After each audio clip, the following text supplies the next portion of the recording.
నా ప్రేమ కలిగిన మా ప్రియ పరలోకపు తండ్రి, పరిశుద్ధ దేవ, ఘనమైన నాయన, మహోన్నతుడా, మహాగణుడా, మా గొప్ప తండ్రి, గడిచిన కాలమంతయు మీ రెక్కల చాటున అయినా మమ్మల్ని అందరినీ భద్రపరిచి క్షేమకరంగానైనా మీ సన్నిధిలో చేరి మిమ్మల్ని పాటల ద్వారాను మహింపరచడానికి, గణపరచడానికి మాకందరికి ఇచ్చినటువంటి ఈ కృపా ధన్యతను బట్టి మీకే వందనాలు, కృతజ్ఞతాస్తుతులు ప్రభు అయిన యేసుక్రీస్తు వారి ద్వారా తెలియజేస్తున్నాం నాయన.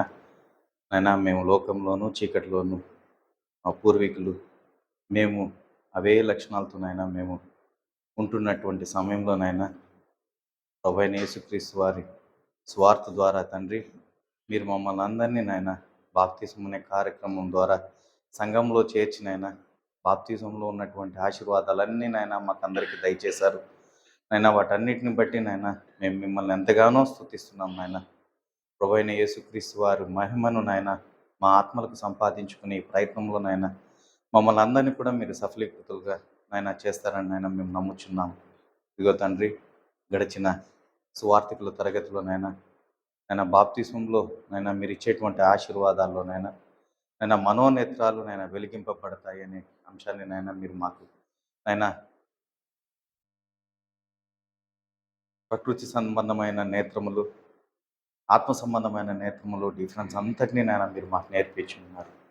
మేము ప్రకృతి సంబంధమైన జీవితాల్లో ఉంచినైనా ఆత్మ సంబంధమైన జీవితాల్లోకి నైనా మా జీవితాలను మార్చుకోవడానికి ప్రభువైన యేసుక్రీస్తు వారి ద్వారానైనా మీరు మమ్మల్ని ఎంతగానో కనికరించి మేము ఆత్మలుగా నైనా మనోనేత్రాలు కలిగి నైనా మేము మిమ్మల్ని మరింతగా నైనా స్తుతించడానికి, మహింపరచడానికి నైనా ప్రభువైన యేసుక్రీస్తు వారు జీవించినటువంటి జీవితాన్ని నైనా మేము గుర్తెరిగి నైనా మా మన నేత్రముల ద్వారా నైనా మరింతగా నాయన మా ఆత్మలనైనా ప్రభు రూపాన్ని సాధించే విధంగా మమ్మల్ని అందరినీ కనికరించి అయినా మాలో నాయన సంఘంలో నాయన స్వార్థికులుగా ఎంతమంది అయితే తయారవుతామో వారందరం కూడా నాయన ఈ ఈ మాటలు నాయన మా సంఘ బోధకుల ద్వారా నాయన మీరు మాకు నేర్పిస్తుంటుండగా నాయన జ్ఞానంతో నాయన మీరు మా బోధకులు నింపి నాయన సువార్థికులు ఏ రీతిగా నాయన సువార్తను ప్రకటించాలో నాయన ఏ సంగతులు నాయన నేర్చుకుని ప్రకటించాలో, జీవించి ప్రకటించాలో ఆ సంగతులన్నిటినీ మీరు మాకు నేర్పిస్తున్నారు.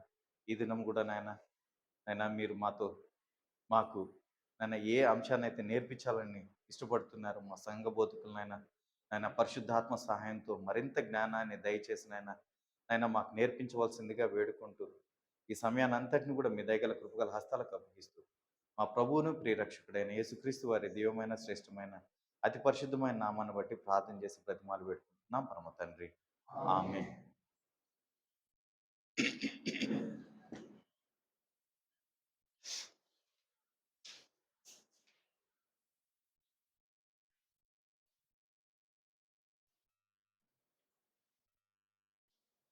బాప్తిస్మము అనేటువంటి కార్యక్రమంలో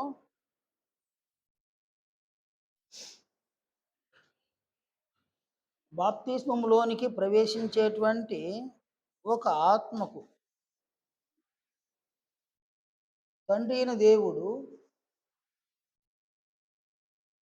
ఆత్మ సంబంధమైన ఏ ఏ ఆశీర్వాదములను అనుగ్రహిస్తూ ఉన్నాడో వాటిని మనం నేర్చుకుంటూ ఉన్నాం.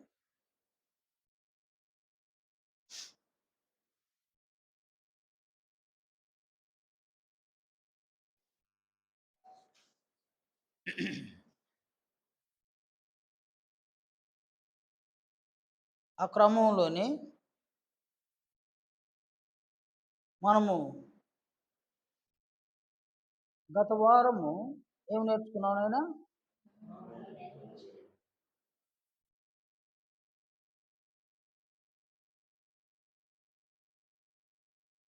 మనోనేత్రములను బాప్తిస్మములో దేవుడు వెలిగిస్తాడు అని మనం నేర్చుకున్నాం.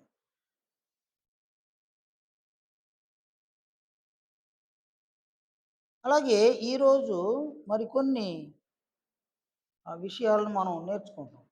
భాస్కర్ భాస్కర్ నువ్వు కొంచెం ఎట్టేసుకో బాగా ఎట్టేసుకో, నాకు దిరుక్కో, నా సార్ తిరుక్కో ఇంటికి లాక్కో, నువ్వు జరుగున ఆయన మెడ నొప్పి వచ్చేస్తుంది. ఈ నీటి జరుపుకోమ్మా. ఓకే, ఇప్పుడు తొంగి చూడాల్సిన అవసరం లేదు.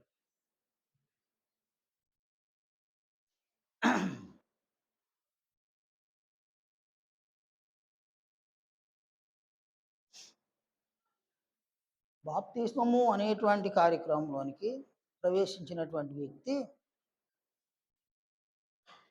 ఈ బాప్తిస్మము అనే కార్యక్రమంలో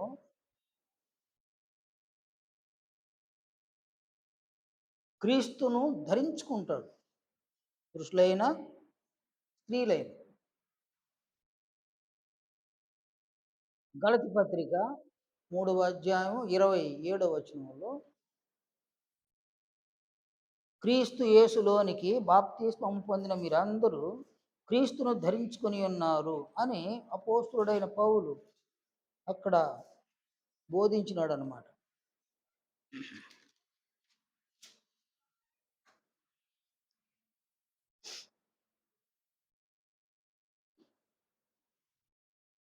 అనగా క్రీస్తును ధరించుకోవడం.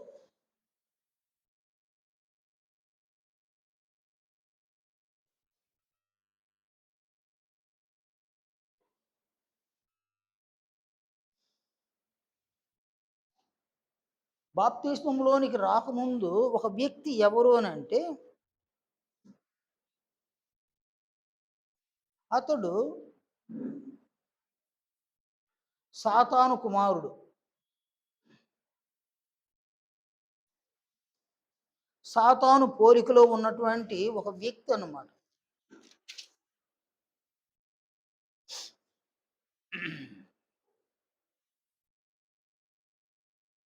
యోహాను సువార్త 8వ అధ్యాయంలో యేసు ప్రభువు యూదులతో ఇలా చెప్పినాడు అనమాట. 38వ వచనంలో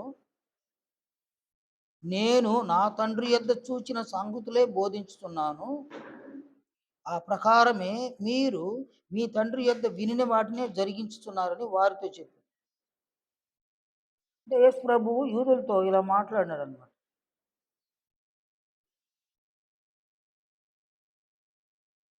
యూదులు యేసు ప్రభు ఎవరినైనా ఆయన కూడా యూదుడు.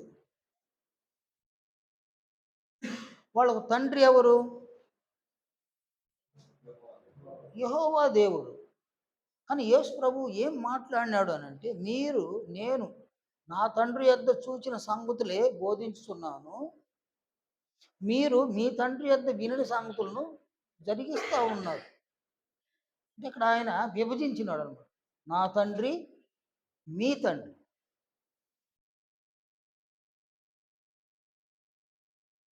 వాళ్ళకి అది అర్థం కాదు. వాళ్ళు మొదట ఏమన్నారంటే మేము అబ్రహాం సంతానము అన్నారు.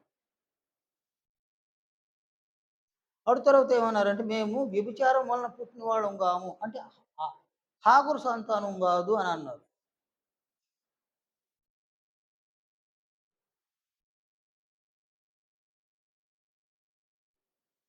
అంటే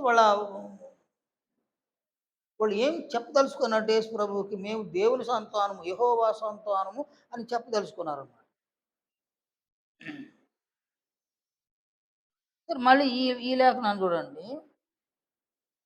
41వ వచనంలో మీరు మీ తండ్రి క్రియలే చేస్తున్నారని వారితో చెప్పు.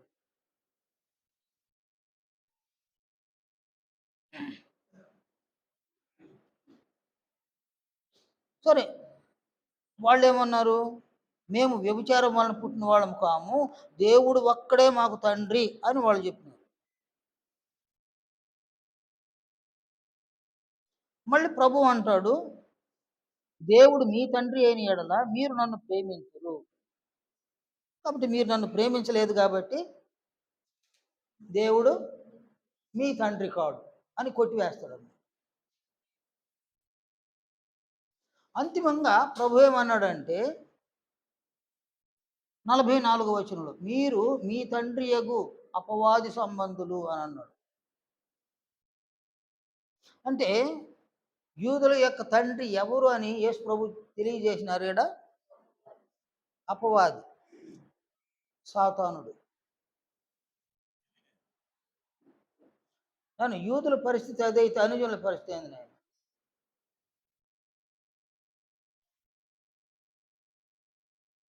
కనుక ఇక్కడ సాతాను యూదుల యొక్క తండ్రి అయితే వారందరూ కూడా ఎవరి పోలికలో ఉన్నారు? వారందరూ ఎవరి పోలికలో ఉన్నారు నాయన? వారందరూ ఎవరి పిల్లలు? ఆ పక్షమందు వాళ్ళ పోలిక, వాళ్ళ రూపము కదా నాయన? ఎవరి పోలిక, ఎవరి రూపము? కాబట్టి వాళ్ళందరూ ఎవరిని ధరించుకొని ఉన్నారు? వారందరూ సాతానుని ధరించుకొని ఉన్నారన్నమాట. చూడండి నాయన, వాళ్ళు చూసినా సాతానే. వాళ్ళ చూపుల్లో ఎవరున్నారు? సాతానుడు ఉన్నాడు.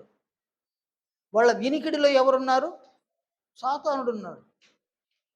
వారి మాటలలో ఎవరున్నారు? సాతానుడు ఉన్నాడు. వారి క్రియలలో, వారి నడతలో, వారి ప్రవర్తనలో, టోటల్ వాళ్ళ జీవితంలో ఎవరున్నారు? సాతానుడు. వారు సాతాను పిల్లలు. సాతానుడు వారి తండ్రి. వారు సాతాను యొక్క పోలికలో ఉన్నారు. సాతాను యొక్క రూపంలో ఉన్నారు. సాతానుడు ఎలాంటి జీవితమును కలిగి ఉన్నాడో అదే జీవితాన్ని వారు కలిగి ఉన్నారన్నమాట. 44 వచనంలో యోహాను 8:44లో మీరు మీ తండ్రి యగు అపవాది సంబంధులు మీ తండ్రి దురాశలను నెరవేర్చగోరుచున్నారు. వాడు ఆది నుండి నరహంతకుడై ఉండి సత్యమందు నిలిచిన వాడు కాదు, వాని యందు సత్యమే లేదు. వాడు అబద్ధమాడినప్పుడు తన స్వభావము అనుసరించే మాట్లాడు. వాడు అబద్ధికుడును అబద్ధమునకు జనకుడునై ఉన్నాడు. కనుక సాతాను యొక్క ఆ క్యారెక్టర్ని ప్రభు అక్కడ తెలియజేసినాడు అనమాట. సాతానుడు దురాశపరుడు, వాడు అబద్ధికుడు, వాడు నరహంతకుడు, వాడు అబద్ధమునకు జనకుడు, అంటే అబద్ధమును క్రియేట్ చేసేవాడు. కాబట్టి ఎవరైతే దురాశను కలిగి ఉన్నారో, ఎవరు అబద్ధికులుగా ఉన్నారో, ఎవరు నరహత్య చేస్తూ ఉన్నారో, ఎవరు సత్యమునందు నిలవడం లేదో, ఎవరు అబద్ధమును క్రియేట్ చేస్తూ ఉన్నారో వారందరూ కూడా ఎవరి పోలికలో ఉన్నారు? సాతాను యొక్క పోలికలో ఉన్నారు. ఎందువలన? సాతాను పిల్లలు వాళ్ళు. వారిలో సాతాను రూపం ఉంది, సాతాను పోలిక ఉంది. సాతాను యొక్క చెడు గుణాలు, చెడు లక్షణాలు, చెడు స్వభావములతో వారు నింపబడి ఉన్నారు. వారు ఎవరిని అగపరుస్తూ ఉన్నారు? వారి మాటల ద్వారా, వారి క్రియల ద్వారా, వారి ప్రవర్తన ద్వారా సాతానుని అగుపరుస్తూ ఉన్నారు. వారిలో ఎవరున్నారు? సాతానుడు ఉన్నాడనమాట. వారు ఎవరిని పోలి ఉన్నారు? సాతాను పోలి ఉన్నారు. పూర్తిగా ఎలా ఉన్నారు నేను వాళ్ళు? సాతానులే వాళ్ళు.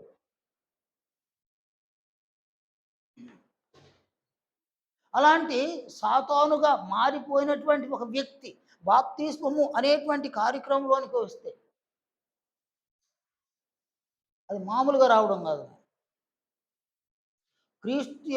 క్రీస్తు మరణం యొక్క సాదృశ్యమందు ఐక్యత కలిగి అతడు బాప్తిస్మము అనేటువంటి కార్యక్రమంలోనికి వస్తే అక్కడ దేవుడు ఒక ఆశీర్వాదాన్ని ఇస్తున్నాడు అనమాట. అక్కడ బాప్తిస్మములోనికి వచ్చినటువంటి ఆ వ్యక్తి క్రీస్తును ధరించుకుంటాడు అనమాట. అది వరకు ఎవరై ఉన్నాడు? ఆ వ్యక్తి ఎవరై ఉన్నాడు నాయన? పూర్తిగా సాతానుడుగా ఉన్నటువంటి ఆ వ్యక్తి ఎవరిని ధరించుకుంటున్నాడు ఇప్పుడు? క్రీస్తును ధరించుకుంటాడు బాప్తిస్మములో. క్రీస్తును ధరించుకున్న తర్వాత అతడెవరు నాయన? క్రీస్తును ధరించుకున్న తర్వాత అతడెవరు? అతడైనా ఆమెనెవరు?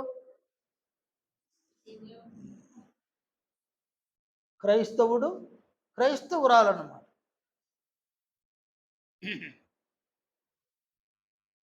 క్రైస్తవులు అంటే ఎవరినైనా క్రీస్తు పక్షముగా క్రీస్తు కొరకు జీవించేటువంటి వారు క్రైస్తవులు. అనుజనులు అంటే ఎవరినైనా అపవాది పక్షముగా అపవాది కొరకు జీవించేవారు అనుజనులు. కనుక బాప్తిస్మము అనే కార్యక్రమంలో ప్రవేశించినటువంటి ఒక వ్యక్తి క్రీస్తును ధరించుకుంటాడనమాట.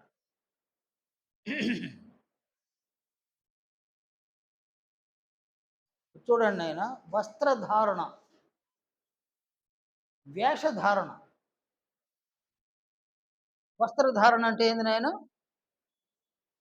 వస్త్రములను ధరించుకోవడం. వేషధారణ అంటే వేషమును ధరించుకోవడం అన్నమాట. ఇక్కడ మనం వస్త్రధారణ కాదు, వేషధారణ కాదు, క్రీస్తును ధరించుకోవడం అన్నమాట.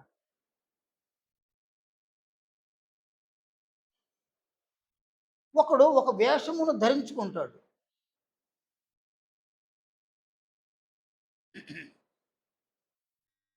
ఒకడు ఒక వేషమును ధరించుకుంటే వాడు ఏం చేయాలి నాయన? వాడేం చేస్తాడు? ఆ క్యారెక్టర్‌లో లీనమైపోవాలన్నమాట. వేషాన్ని ధరించుకుంటూ ఈ సినిమాలో చూడండి నాయన, ఈ పాత సినిమాల్లో ఎన్టీ రామారావు అని ఒక ఆయన ఉన్నాడు. అతడు కృష్ణుడి వేషం వేస్తాడన్నమాట. కృష్ణుడి వేషం వేస్తే ఆ వేషంలో ఏం చేస్తాడు ఆయన? లీనమైపోతాడన్నమాట. అందువల్ల చాలామంది డైరెక్టర్స్ ఆ వేషాన్ని ఆయనకే ఇచ్చినారన్నమాట.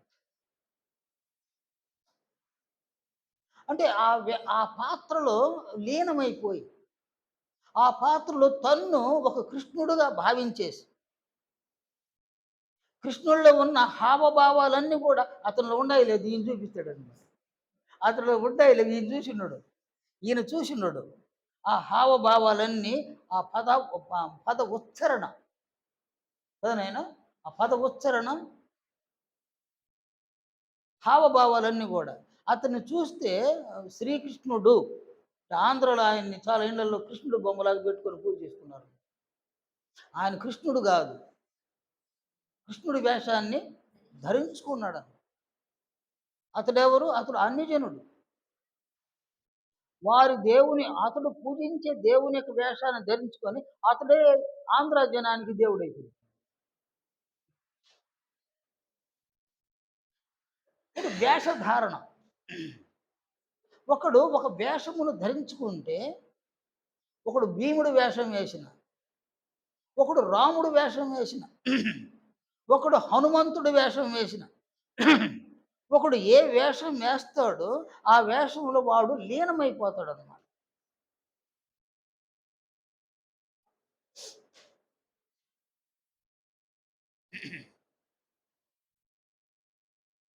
అలాగే ఇక్కడ మనము క్రీస్తును ధరించుకుంటాం.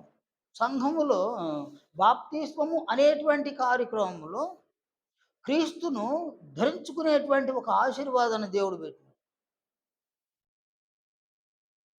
అక్కడ ఏమవుతుంది? అతడు బాప్తిస్మంలోనికి వచ్చేటప్పుడు ఎవరినైనా, అతడు సాతానుడు, పూర్తిగా సాతాను యొక్క రూపంలోనికి అతడు మారిపోయినాడు. బాప్తిస్మం అనే కార్యక్రమంలో అతడు క్రీస్తును ధరించుకుంటాడు.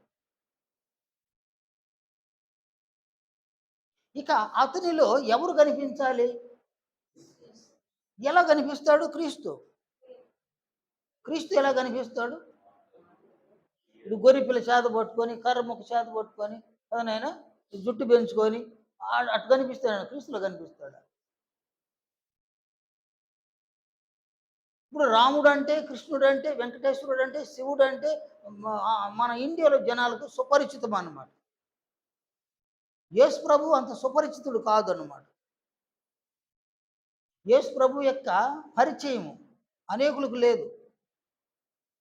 కానీ ఒకడు బాప్తిస్మంలో క్రీస్తును ధరించుకుంటే అతనిలో ఎవరు కనిపించాలి? ఎవరు కనిపించాలి నాయన? క్రీస్తు కనిపించాలి. క్రీస్తు అగుపడాలన్నమాట. అతనిలోనైనా ఆమెలోనైనా క్రీస్తును ధరించుకుంటే క్రీస్తు అగుపడాలి. ఎలా అగుపడతాడు? క్రీస్తును ఎలా వారు కనుపరచగలుగుతారు? ఎలానైనా కాదు, కానీ కాదన్నమాట. ఎలా ఎలా కనుపరుస్తారు నాయన? నిజమే, ఇవన్నీ మీరు చెప్పినంత నిజమే. ఈ సందర్భానికి అది కాదు నాయన. క్రీస్తును కనుపరచాల, క్రీస్తును అగుపరచాల. అది అది ఎలా ఎలా క్రీస్తును అగుపరచగలరు? క్రీస్తును కనబరచగలరు. ఎలా?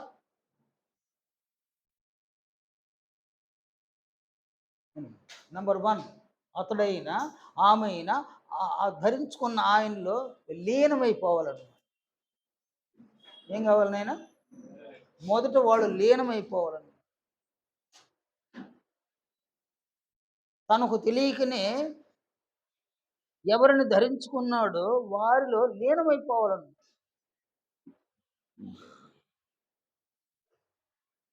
ఒక పాత్ర వారిని ప్రభావితపరుస్తుంది. రాముని పాత్ర వారిని ప్రభావితపరుస్తుంది. కృష్ణుని పాత్ర వారిని ప్రభావితపరుస్తుంది. భీముని పాత్ర వారిని ప్రభావితపరుస్తుంది అన్నమాట. రాముడు వేషం వేసుకొని భీముడు లాగా యాక్షన్ చేస్తే అది అది వేషానికి న్యాయం చేసినట్టు కాదన్నమాట. అంటే ఒకడు ఒక పాత్రను ధరించినప్పుడు ఆ పాత్రలో ఏం చేయాలి వాడు? ఆ పాత్రలో లీనం కావాలి. ఆ పాత్ర వలన వాడు ప్రభావితుడు కావాలన్నమాట. ఒక పాత్ర వారిని ప్రభావితపరిస్తేనే, వాడు ప్రభావితుడైతేనే ఆ పాత్రలో లీనమైపోతాడు అన్నమాట.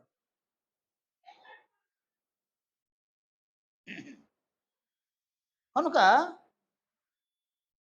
యేసు ప్రభువును ధరించుకునేటువంటి వారు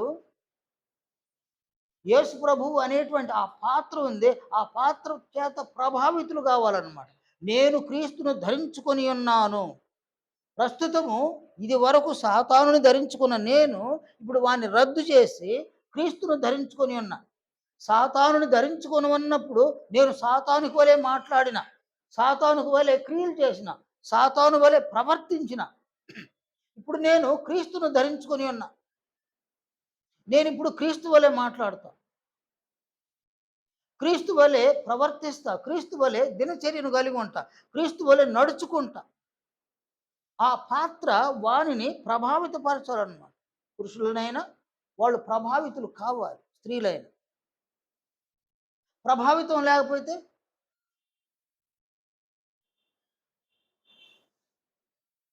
ఏనైనా ఇప్పుడు నువ్వు తండ్రివి కదా, నీవు తండ్రివని నిన్ను ప్రభావితపరిచింది ఏది కదా? నీ పిల్లలు చూడగానే నీవు తండ్రిగా వాళ్ళని చూసి ప్రభావితుడు అయినావు అన్నమాట. నేను తండ్రిని. పిల్లలే లేనివాడు వాడు ప్రభావితుడు అవడు అన్నమాట. నేను తండ్రిని అనే వాడు ప్రభావితుడు కాడన్నమాట. వివాహం అయింది, వివాహం కాకముందు నేను బ్యాచులర్ని. వివాహం అయింది, ఇప్పుడు భార్యను చూడగానే వాడు ఎలా ప్రభావితుడు అవుతాడు? నేను భర్తను అని, ఆమె అయితే నేను భార్యను అని ప్రభావితులు అవుతాడు. అవన్నీ కూడా పాత్రలు నాయన, పాత్రలు అవన్నీ కూడా. ఏనని ఉక్కు బాస్తా ఉందా? ఇదేమైంది? లోలో ఉందా? అవునా? ఇక్కడ క్రీస్తును ధరించుకుంటే అది పాత్ర కాదు. నేను మళ్ళీ చెప్తున్నా, అది ఒక పాత్ర కాదు. ఎందుకంటే పాత్ర అంటే ఆ నటించడానికి పాత్ర ధరించుకుంటారు, ఆ తర్వాత ఆ పాత్రను తీసివేస్తారు. ఇక్కడ ఇక్కడ ఈ పాత్రను మనము ఒక్కసారి ఈ క్రీస్తును ధరించుకుంటే ఈయన పరలోకం వెళ్ళేంత వరకు ఆయన మనం కలిగి ఉంటాం అన్నమాట. ప్రతి వేషాన్ని మనం తీసేస్తాం, వేషధారణలు తీసివేస్తాం. క్రీస్తును ధరించుకుంటే ఈ వేషాన్ని మనం తీసేయడానికిలా. ఎందుకంటే క్రీస్తును ధరించుకున్నాము, క్రీస్తులా మాట్లాడతాము, క్రీస్తులా క్రియలు చేస్తాము, క్రీస్తులా నడుచుకుంటాము, క్రీస్తులా మారిపోతాం. నేనైనా క్రీస్తుని ధరించుకుంటాము, క్రీస్తులా మాట్లాడతాము, క్రీస్తులా నడుచుకుంటాము, క్రీస్తులా జీవిస్తాము, క్రీస్తులా మారిపోతాము అన్నమాట. క్రీస్తులా మారిపోతే నీవెవరివి? క్రీస్తు డిటో క్రీస్తు అను. కాబట్టి పరలోక రాజ్యానికి ఎవరు వెళ్తున్నారు నాయన? ఆ? లాంటి కాదు, క్రీస్తులే. క్రీస్తులు వెళుతున్నారనమాట పరలోక రాజ్యానికి. క్రీస్తులా తయారైనటువంటి వ్యక్తులు వెళ్ళిపోతున్నారు పరలోకం. మామూలు పాత్ర, మామూలు వేషము అతను షూట్ చేసేంత వరకే. ఆ పాత్ర వలన ప్రభావితుడు అవుతాడు. ఆ పాత్రలో లీనమవుతాడు. ఆ పాత్రకు తగు న్యాయం చేసేస్తాడు కెమెరా ముందు. ఆడి తర్వాత ఓకే కట్ అన్నారంటే తర్వాత ఏం చేస్తాడు ఆయన? వేషాన్ని బిరికాడ బారేసి వాడు వెళ్ళిపోతాడు.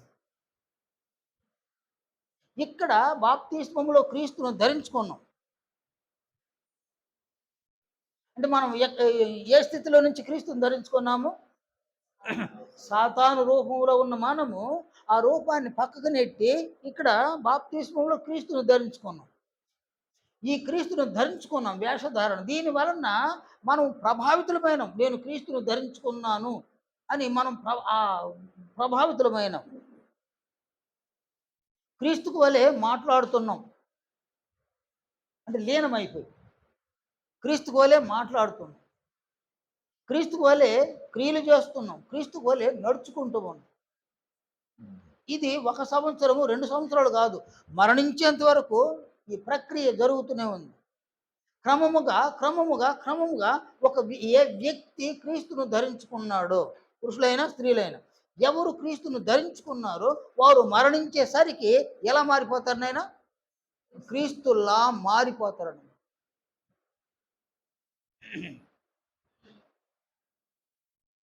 కనుక ఇక్కడ దేవునికి చిత్తం ఏంది? దేవుని చిత్తం ఏంది నాయన? రోమపత్రిక 8వ అధ్యాయము 29వ వచనం. తన కుమారుడు అనేక సహోదరులలో జ్యేష్ఠుడగునట్లు దేవుడు ఎవరిని ముందు ఎరిగెనో వారు తన కుమారునితో సారూప్యము గలవారవుటకు వారిని ముందుగా నిర్ణయించారు.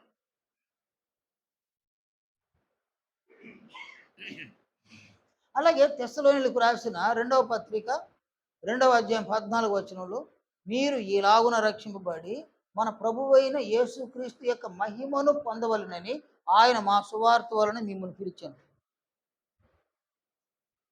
కనుక క్రీస్తును ధరించుకున్నటువంటి వారు క్రీస్తులా మాట్లాడడము, క్రీస్తులా క్రియలు చేయడము, క్రీస్తులా నడుచుకోవడము కదా నాయన, ఇవి చేయడం వలన క్రీస్తును ధరించుకోవడం వలన ప్రభావితులు కావడము, చివరికి వారు ఎలా మారుతారు? వాళ్ళు క్రీస్తులా మారుతారు. నన్ను మనమందరం కూడా ఇలా ప్రభావితులు అవ్వాలన్నమాట. ఇలాగనే మనం నేను 100 మందిలో ఉన్నా, 1000 మందిలో ఉన్నా, నిన్ను నీవు గుర్తించాలన్నమాట. మనకు ఐడెంటిటీ ఒకటి ఉండాలి. నాకు ఈ స్కూల్ పిల్లకాయలకి ఐడెంటిటీ ఉంది కదా, ఐడెంటిటీ కార్డు మెడలో తగిలించి పంపించేస్తారన్నమాట. కొన్ని సంస్థలలో ఈ ఐడెంటిటీ కార్డులు ఉంటాయన్నమాట. అలాగే మనకు ఐడెంటిటీ ఏంది నాయన? నేను క్రీస్తును ధరించుకొని ఉన్నాను. ఇది నీ ఐడెంటిటీ, నా ఐడెంటిటీ అన్నమాట. ఇది ఒక గుర్తింపు కార్డులు, ఆధార్ కార్డు ఉండదు కదా నాయన, ఈ శరీరాన్ని గుర్తించడానికి. ఇక్కడ మన ఆత్మను గుర్తించే విధానం అన్నమాట. నీవు 100 మందిలో ఉన్నా, నీవు 1000 మందిలో ఉన్నా, నీవుగా ఒక ఐడెంటిఫై ఏంటంటే, నేను క్రీస్తును ధరించుకున్న వ్యక్తిని. మామూలు మనిషి కాదు నేను క్రీస్తును ధరించుకొని ఉన్నా. నా చుట్టూ ఉన్న వాళ్ళు ఎవరు ధరించుకొని ఉన్నారు? వాళ్ళందరూ సాతానుని ధరించుకొని ఉన్నారు. కానీ వారు సాతానుని ధరించుకొని ఉన్న సంగతి వారికే తెలియదు. కానీ వాళ్ళకి తెలియదు.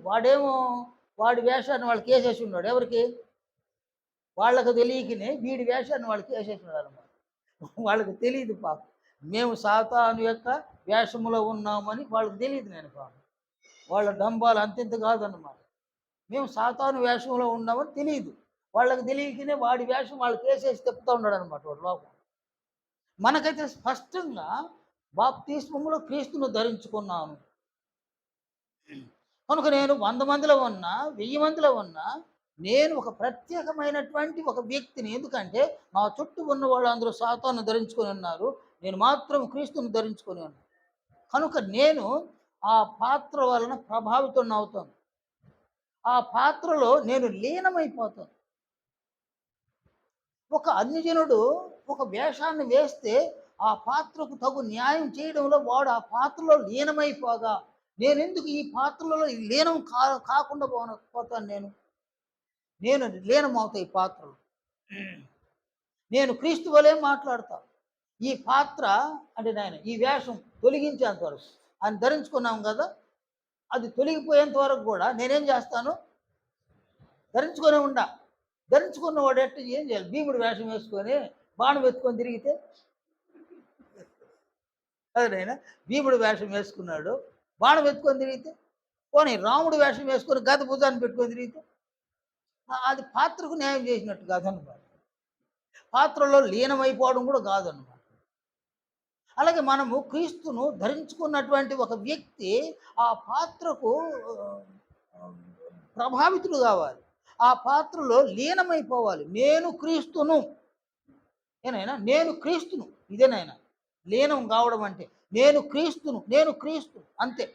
ఎందుకంటే నేను ఎవరిని ధరించుకున్నాను, అన్యజనులు ఎవరిని ధరించుకొని ఉన్నారు, సాతానుని ధరించుకున్నారు. కాబట్టి వాళ్ళకు తెలియకపోయినా వాళ్ళు ఎవరినైనా వాళ్ళు సాతానులు అయిపోయినారు.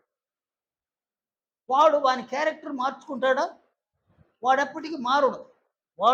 వాడి క్యారెక్టర్ మార్చుకోకపోతే నేనెందుకు నా క్యారెక్టర్ మార్చుకోవాలి, నేనెందుకు మార్చుకోవాలి? క్రీస్తును ధరించుకున్న నేనెందుకు నా క్యారెక్టర్ మార్చుకోవాలి? నేను మార్చుకోను. నేను ఇంతే. ప్రభువు నన్ను ప్రభావితపరుస్తాడు, నేను ఈ పాత్రలో లీనమైపోతాను. నేను క్రీస్తుని. క్రీస్తు ఎక్కడున్నాడు ఆయన? క్రీస్తు ఎక్కడున్నాడు? ఆయన అక్కడున్నాడు. కానీ నేను ఏడున్నాను? నేను సంఘంలో ఉండాలి. నేను ఎవరిని? నేను క్రీస్తుని ధరించుకున్నాను కాబట్టి నేను క్రీస్తు. భీముడు వేషం వేసుకుని వచ్చినాడు నేను ఒక సీన్లో. వాడిని ఏమని పిలుస్తాను ఆయన? భీముడు అంటారా? వాడిని ఆ పాత్రలో వాడిని గుర్తిస్తారన్నమాట. వాడు కూడా తన పాత్రలో పాత్రను గుర్తిస్తాడు, ఆ పాత్రలో లీనమైపోతాడు. లేనిపోని హావభావాలన్నీ చూపిస్తాడు స్టేజ్ మీద. వాడు అక్కడ చూపిస్తాడు, వేషాన్ని తీశాడు పారేస్తే. ఇప్పుడు హావభావాలు చూపిస్తే వాడి పెళ్ళాం కూడా మతిస్తుంది అనమాట. ఆపే నీ కథలు ఆపే అంటుంది అనమాట.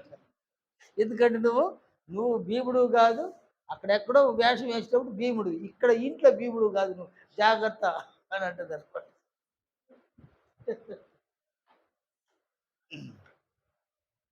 కానీ ఇక్కడ మనము క్రీస్తును ధరించుకున్నాము, కానీ ఈ క్రీస్తును మనం తీసివేయలేమన్నమాట. ఈయన ఎప్పటి వరకు ఉంటాడు మనలో? మనతో ఎప్పటి వరకు ఉంటాడు ఆయన? ఉంటాడు. మనం ఆయనకు వలె మారేంత వరకు మనతోనే ఉంటాడు ఆయన. మనం ఆయనకు వలె మారిపోవాలి. అప్పటి వరకు ఆయన మనతోనే ఉంటాడు, మనలోనే ఉంటాడు ఆయన. క్రీస్తు మీ హృదయములలో విశ్వాసము ద్వారా నివసిస్తాడు, మన హృదయాలు నివసిస్తాడు. ఎఫెసీ 4:16-18 కనుక క్రీస్తును ధరించుకున్నటువంటి వారు ఆ పాత్ర చేత ప్రభావితులము కావాలి, ఆ పాత్రలో లీనమైపోవాలి. చూడండి ఆయన, నేను రవికుమార్ నా పేరు. నేను రవికుమార్ కాదు, నేను ఎవరిని? క్రీస్తుని. కానైనా ప్రమోద్, నీవు ప్రమోదు కావు, నీవెవరు? నీవు క్రీస్తు అన్నమాట. నేను క్రీస్తుని అని నీవు భావించాలని. అలాగే మనలో బాప్తిస్మం పొందిన వారందరూ కూడా ఎవరికి వారు నేను ఫలా అది కాదు, నేను క్రీస్తుని. ఎందుకంటే క్రీస్తును ధరించుకొని ఉన్నా, క్రీస్తు చేత నేను ప్రభావితున్నవుతూ ఉన్నా. నేను ఈ పాత్రలో లీనమైపోతూ ఉన్నా. నేను లీనమైపోతున్నాను కాబట్టి ఎవరికి వలె మాట్లాడతాను? క్రీస్తుకు వలె మాట్లాడతాను. ఏ పరిస్థితిలోనైనా, అనుకూల పరిస్థితుల్లోనైనా, ప్రతికూల పరిస్థితుల్లోనైనా నేను క్రీస్తుకు వలెనే మాట్లాడతాను. క్రీస్తుకు వలె నడుచుకుంటా. అనుకూలమైన పరిస్థితి అయినా, ప్రతికూలమైన పరిస్థితి అయినా క్రీస్తుకు వలె నడుచుకుంటా, క్రీస్తుకు వలె జీవిస్తా. నేను క్రీస్తు రూపంలోనికి మారిపో. అందుకు ఆయన క్రీస్తుని ధరించుకున్నాడు. బాప్తిస్మం అనే కార్యక్రమంలో ఈ ఆశీర్వాదాన్ని దేవుడు పెట్టడానికి కారణము, క్రీస్తును ఒక వ్యక్తి ధరించుకుంటే ఆ వ్యక్తి క్రీస్తు కోలే మాట్లాడడము, క్రీస్తు వలె క్రియలు చేయడము, క్రీస్తు వలె ప్రవర్తించడము, క్రీస్తు వలె జీవించడము, క్రీస్తులా మారిపోవడం. అందుకు ఆశీర్వాదాన్ని బాప్తిస్మంలో క్రీస్తును ధరించుకునేటువంటి ఈ ఆశీర్వాదాన్ని దేవుడు పెట్టినాడు. ఇది ఒక నటనే, కొంతకాలం నటన. అటు తర్వాత మనం మారిపోతాం. ఎలా మారుతాం మనము? క్రీస్తు లాంటి వ్యక్తులుగా మారిపోతాం.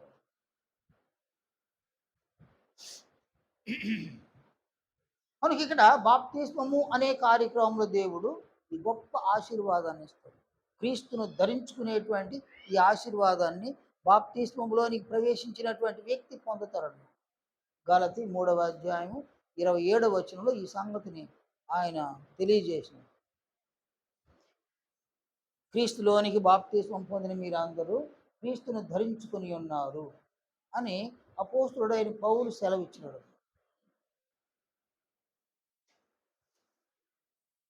బాప్తిస్మంలో మరొక ఆశీర్వాదం ఉంది. నేను బాప్తిస్మంలో ఉన్న మరొక ఆశీర్వాదము క్రీస్తు యేసునందు అంటు కట్టబడడం అన్నమాట.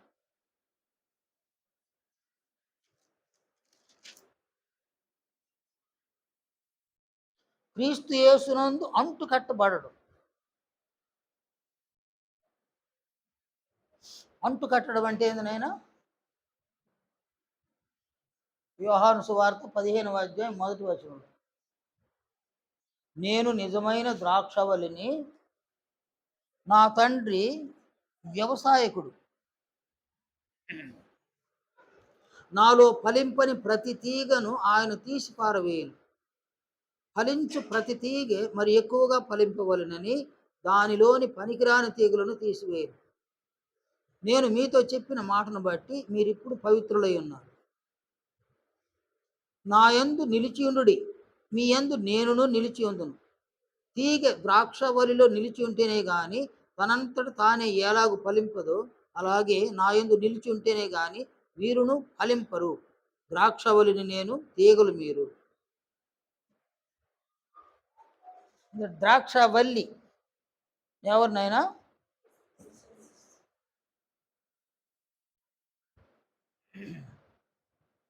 రోమపత్రిక 10వ అధ్యాయంలో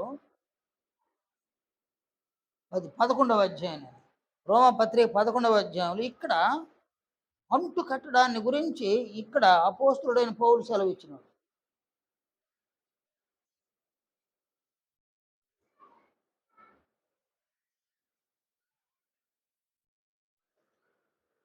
పదకొండవ అధ్యాయము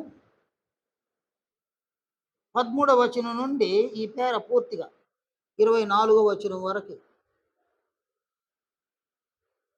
ఈయనంటాడు, అన్ని జనులకు మీతో నేను మాట్లాడుచున్నాను. నేను అన్ని జనులకు అపోస్తలుడనై ఉన్నాను గనుక ఏ విధముననైనను నా రక్త సంబంధులకు రోషము పుట్టించి వారిలో కొందరినైనను రక్షింపవలనని నా పరిచర్యను ఘనపరుచుతున్నాను. వారిని విసర్జించుట అంటే ఎవరిని విసర్జించడం నాయన? యూదులను. వారిని విసర్జించుట లోకమును దేవునితో సమాధాన పరచుట అయిన ఎడల వారిని చేర్చుకునుట ఏమగును?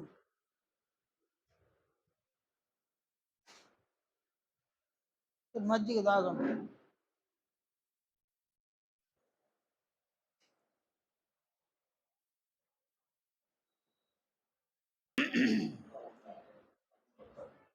ఇక్కడ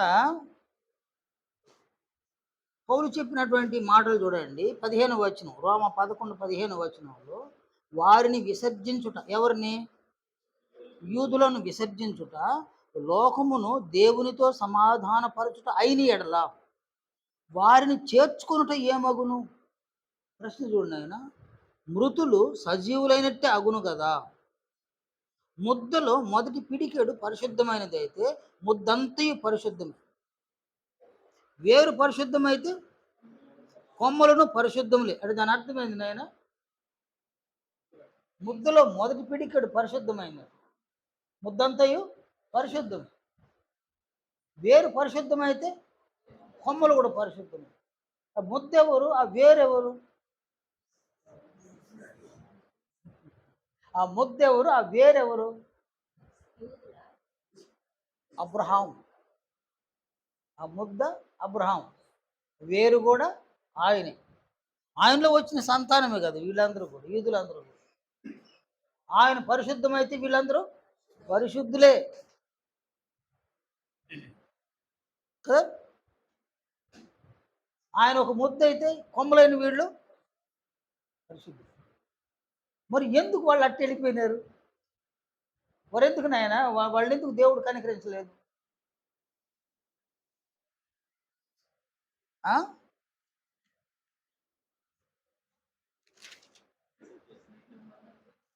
నాయనా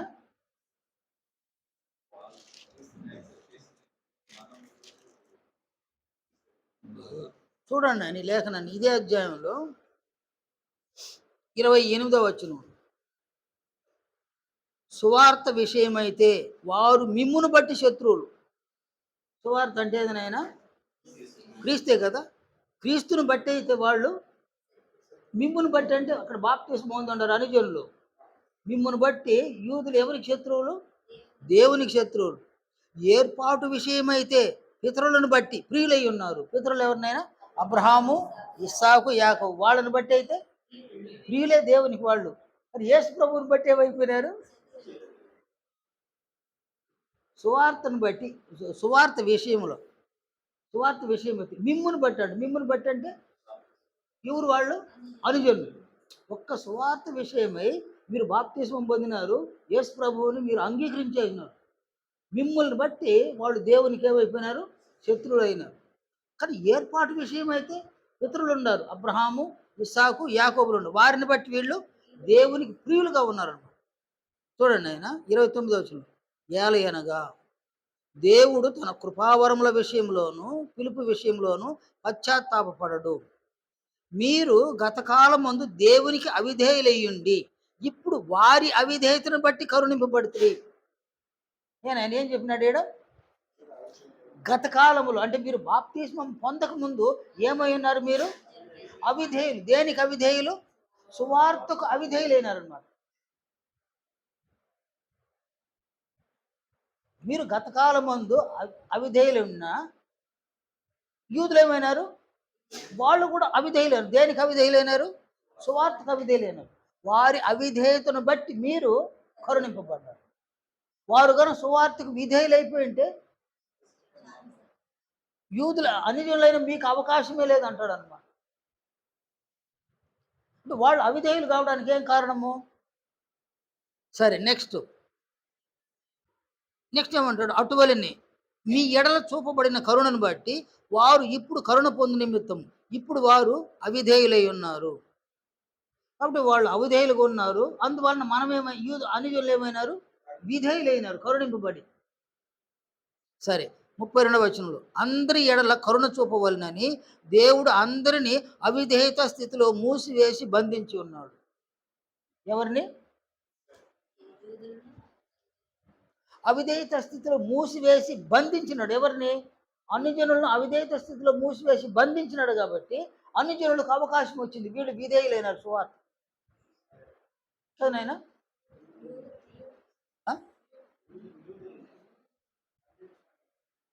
నేనేమంటానంటే యూదులు ఉన్నారు కదా నాయన, వారిని అవిధేయత స్థితిలో దేవుడు బంధించి మూసివేసినాడు.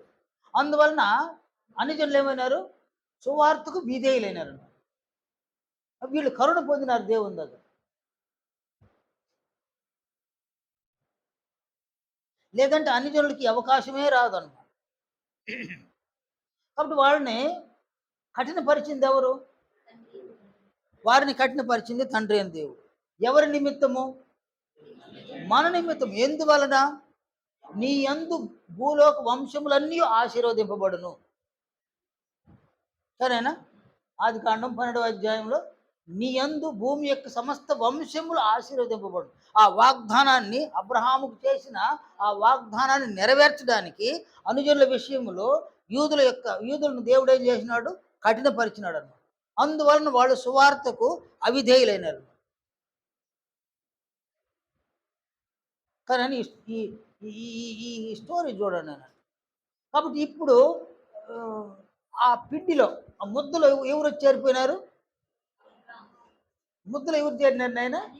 అనుజనులు వచ్చి చేరిపోయినారు. ఆ మొద్దులో కొమ్మలకు ఎవరు వచ్చి చేరినారు? అనుజనులు వచ్చారు. అంటే అక్కడ దేవుడు ఏం చేసినాడు? యూదులను విరిచాడు, బారేసినాడు, అనుజనులను తీసుకొచ్చి అంటుగాడు. అది జరిగింది నేను. ఈ లేఖనాన్ని మళ్ళీ వెనక్కి చూద్దాం. 11వ అధ్యాయంలోని 17వ వచనం. అనుజనులకి ఇలా చెప్తున్నాడు, అయితే కొమ్మలలో కొన్ని విరిచివేయబడి అడవి ఒలీవ కొమ్మవైన నీవు వాటి మధ్యన అంటు కట్టబడి. అడవి ఒలీవల కొమ్మ అంటే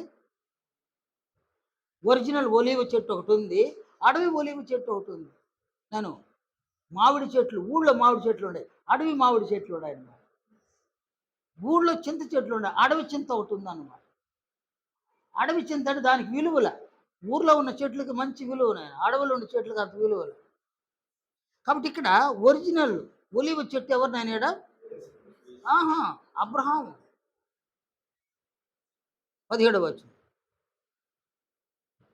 కొమ్మలలో కొన్ని విరిచివేయబడి అడవి ఒలివ కొమ్మ ఉన్న నువ్వు. అడవి ఒలివ కొమ్మ అంటే అనుజనులు నాను కదా నాయన.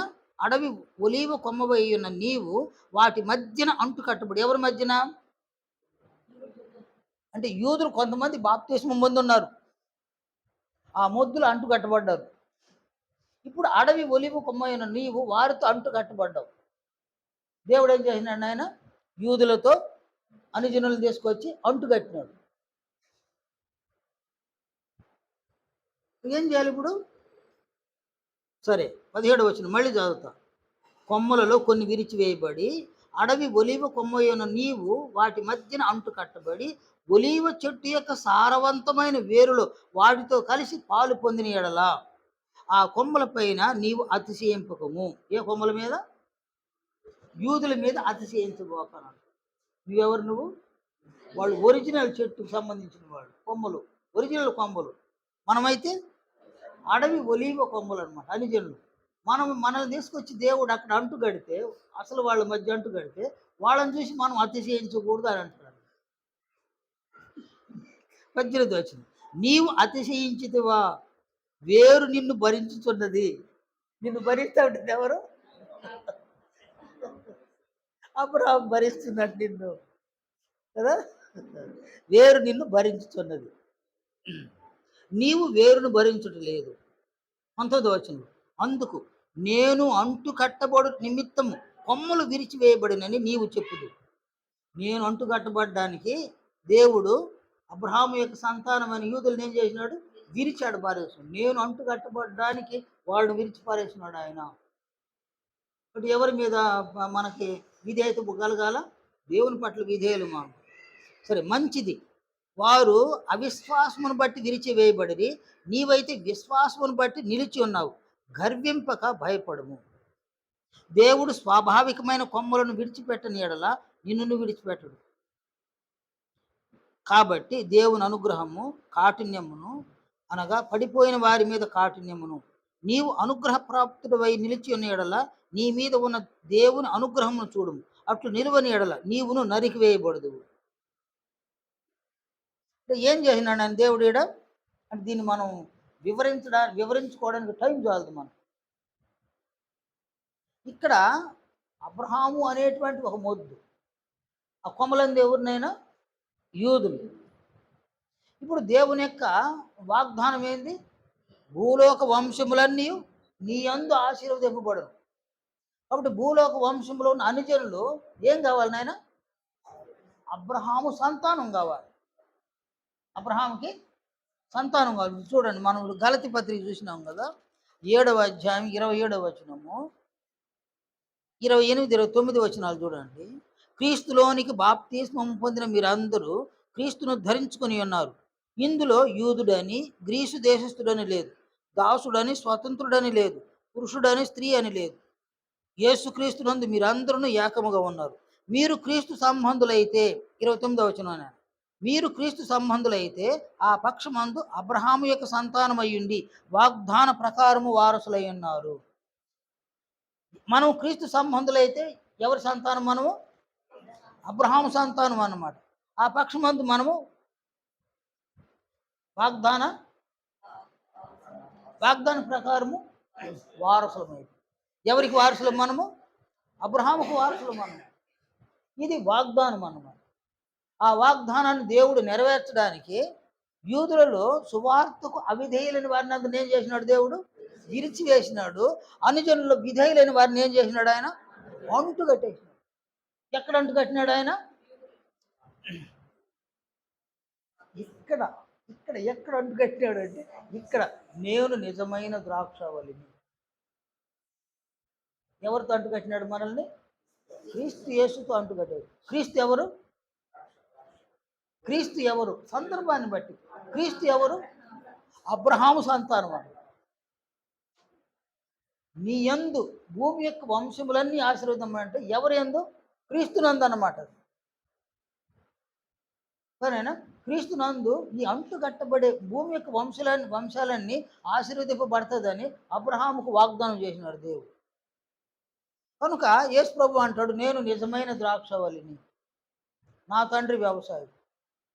కనుక మనలను బాప్తిస్మములో దేవుడు, అంటే బాప్తిస్మములోనికి ప్రవేశించినటువంటి ఒక వ్యక్తిని దేవుడు ఎవరితో అంటుకడతాడా?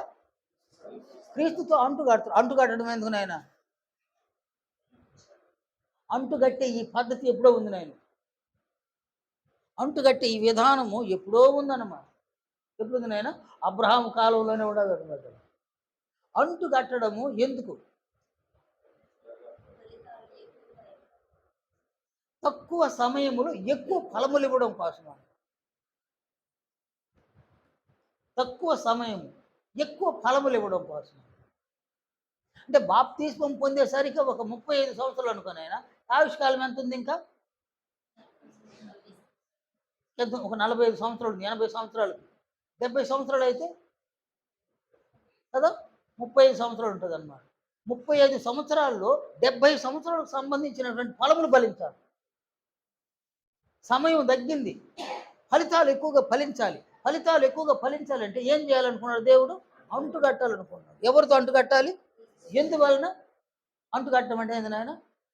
ఒక ముదురు కొమ్మతో ఒక లేత మొలిచినటువంటి ఒక మొక్కను తీసుకు అంటు కడతాడు అనమాట. ముదురు కొమ్మనైనా క్రీస్తు బాగా ముదిరినోడు వ్యక్తిత్వంలో. అలా మనం దాన్ని భావించాలన్నమాట. వ్యక్తిత్వం, క్యారెక్టర్లు అయినా ఆయన చాలా ముదిరినాడు అనమాట. ఆయనతో అంటే ఒక ముదిరిన కొమ్మతో ఒక మొలిచినటువంటి మొలకను తీసుకెళ్ళి అలా అంటు కడతాడు అనమాట. అంటు కట్టిన తర్వాత ఏం చేస్తాడు? అంటు కట్టినవాడు కొన్ని రోజులకు అవి రెండు కూడా కలిసిపోతాయి. అవి కలిసినప్పుడు దేన్ని కట్ చేస్తాడు ఆయన? ఈ లేత కొమ్ము ఉందే దీన్ని కట్ చేసేస్తాడు. దేన్ని? ఈ లేత కొమ్మని కట్ చేస్తాడు. ముదురు కొమ్మను పెడతాడు, ముదురు కొమ్మని కింద కట్ చేస్తాడు. ఈ లేత కొమ్మ మొద్దుంటుంది, ముదురు కొమ్మ కోసం ఉంటుంది. ఎందువలన? ముదిరిన కొమ్మ వెంటనే ఫలిస్తుంది. లేత కొమ్మ ఫలించడానికి 4 సంవత్సరాలు 5 సంవత్సరాలు పడుతుంది అన్నమాట. ఈ లేత కొమ్మను ఎందుకు కింద వదిలినాడు? అది భూమిలో వేరు బాగా తన్నుతుంది, అది శక్తివంతంగా ఉంటుంది లేత కొమ్మ. అది వెంటనే ఆ పైన కొమ్మకి కావలసినటువంటి శక్తులు అందించేస్తుంది లేత కొమ్మ. ఆ ముదురు కొమ్మ పైకి వెళ్తుంది, అది విస్తారంగా పెట్టిన సంవత్సరంలోనే ఫలితాలను ఫలిస్తుంది అన్నమాట. కాబట్టి ఇక్కడ యేసు ప్రభు ఎవరు? క్యారెక్టర్లో 100% కలిగిన వాడు అనమాట ఆయన. ఆయనతో మనల్ని అంటు కడతాడు దేవుడు బాప్తిస్మం అనే కార్యక్రమం. మనల్ని ఆయనతో అంటు కట్టి కదా, ఆయన మనల్ని ధరింపు చేసేసినాడు. అంటు కడతాడు. అంటు కట్టి మనల్ని కట్ చేస్తాడు ఆయన. యేసు ప్రభువుని అట్లా ఉంచేస్తాడు, మనలో యేసు ప్రభువుని వస్తాడు. అది నేను చెప్పింది అనమాట. మనం క్రీస్తును ధరించుకుంటాము, క్రీస్తు వలె మాట్లాడతాము, క్రీస్తు వలె ప్రవర్తిస్తాము, క్రీస్తు వలె నడుచుకుంటాము, క్రీస్తు వలె మారిపోతాము అన్నమాట. క్రీస్తు వలె మారిపోతాం. మనము క్రీస్తులా మారిపోతాం. ఈ మారిపోవడం, అంటు కట్టడం కూడా ఒక విశేషం అన్నమాట. మనం ఎక్కువగా ఆత్మ ఫలాలను, వెలుగు ఫలాలను, నీతి ఫలాలను ఫలించి క్రీస్తు యొక్క రూపంలోనికి ఎదగడానికి ఈ అంటుకట్టే ఏర్పాటును దేవుడు చేసినాడు. గలతీ పత్రిక 5వ అధ్యాయం 22వ వచనంలో ఆత్మ ఫలములు అని అపోస్తలుడు సెలవిచ్చినాడు. అలాగే ఎఫెసు పత్రిక 5వ అధ్యాయము 9వ వచనంలో వెలుగు ఫలములు అని అక్కడ చెప్పినాడు ఆయన. ఫిలిప్పీలకు రాసిన పత్రిక 1వ అధ్యాయం 9, 11 వచనాల్లో ఆ చివర్లో నీతి ఫలములతో నిండుకొనిన వారై అని అన్నాడు. కాబట్టి ఇక్కడ ఆత్మ ఫలములు, వెలుగు ఫలములు, నీతి ఫలములను మనం ఫలించినట్లుగా బాప్తిస్మములో ప్రవేశించినటువంటి ఆత్మను క్రీస్తుతో దేవుడు అంటుకడతాడు అనమాట.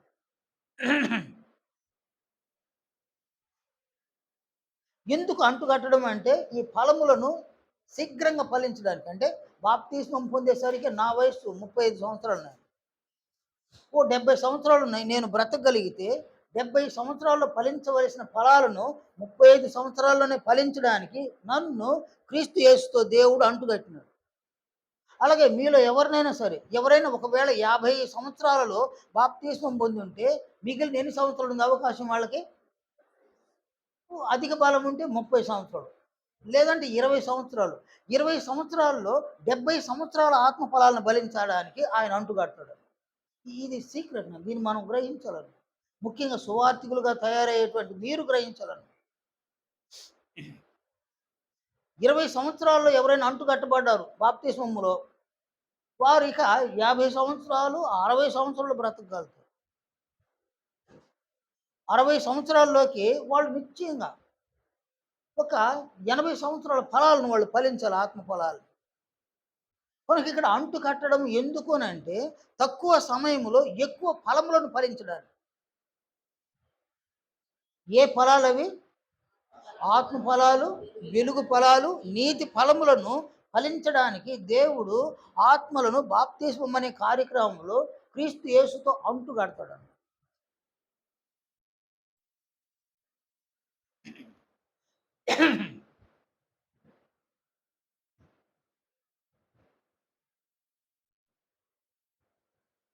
నేను అర్థమైందా?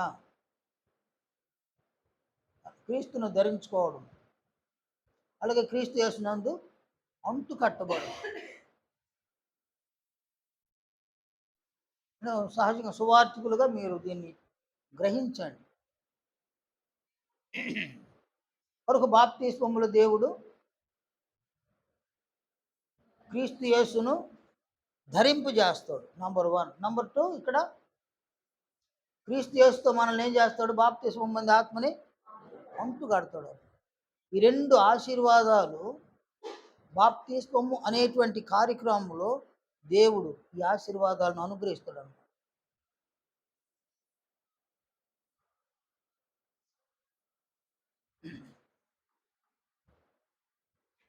మరొక ఆశీర్వాదాన్ని చూడండి.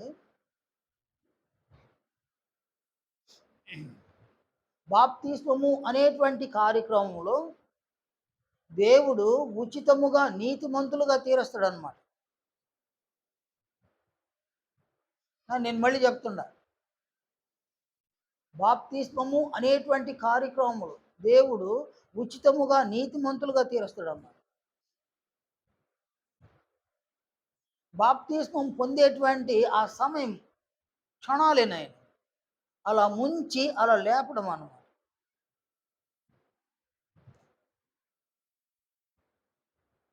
కాబట్టి కొన్ని క్షణాలైనా కూడా ఆ కొన్ని క్షణాలలో అనేక ఆత్మ సంబంధమైన ఆశీర్వాదాలను అక్కడ దేవుడు అనుగ్రహిస్తాడు. బాప్తిస్మము రైట్ అయితే, బాప్తిస్మం రైట్ కాకపోతే అక్కడ ఏ ఆశీర్వాదాన్ని దేవుడు ఇవ్వడు. ఎందుకంటే అది రైట్ కాకపోతే బాప్తిస్మం అక్కడికి యేసుప్రభు దేవుడు రాడు, యేసుప్రభు రాడు, పరిశుద్ధాత్మ రాడు, దూతలు కూడా రారు. అందువల్ల ఆశీర్వాదాలు ఏవి లేవన్నమాట. బాప్తిస్మం కరెక్ట్ అయితే అక్కడ ఈ ఆశీర్వాదాలన్నీ కూడా దేవుడు అనుగ్రహిస్తాడు. అందులో మరొక ఆశీర్వాదము ఉచితముగా నీతిమంతులుగా తీర్చబడతారు. నీతి అంటే ఏంది నైనా? దేవునితో సరి అయిన సంబంధమును కలిగి ఉండడు నీతి అనగా.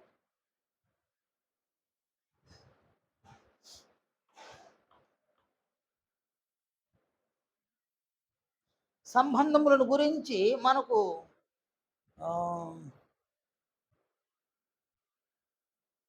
తెలిసినట్టే ఉంటుంది కానీ తెలియదు అనమాట.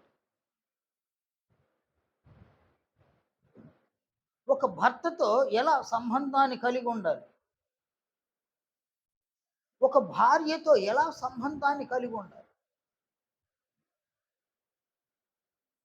పిల్లలతో ఎలా సంబంధాన్ని కలిగి ఉండాలి, తల్లిదండ్రులతో ఎలా సంబంధాన్ని కలిగి ఉండాలి, ఎలాంటి సంబంధాన్ని కలిగి ఉండాలి, బంధువులతో ఎలాంటి సంబంధం కలిగి ఉండాలి, స్నేహితులతో ఎలాంటి సంబంధం కలిగి ఉండాలి. ఇవేవి మనకు తెలిసినట్టే ఉంటుంది కానీ తెలియదు నాకు. కనుక ఇక్కడ ఒక భార్య భర్తలు ఎలాంటి సంబంధమును వారు కలిగి ఉండాలి. ఆయన వివాహంలో దేవుడు ఏం చేస్తాడు? ఆయన దేవుడు జత చేస్తాడు. దేవుడు జతపరిచిన వారెవరు? ఏక శరీరం అన్నమాట. భార్య భర్తలు ఎవరిని వివాహములో జత చేసినాడో వారు ఏక శరీరం. ఏక శరీరం అంటే ఏది నాయన? రెండు శరీరాలు కాదు, ఒకే శరీరం అన్నమాట. కనబడేదేమో రెండు శరీరాలు, కానీ ఆ రెండు శరీరాలు వేరు వేరు కాదు, అది ఒకటన్నమాట.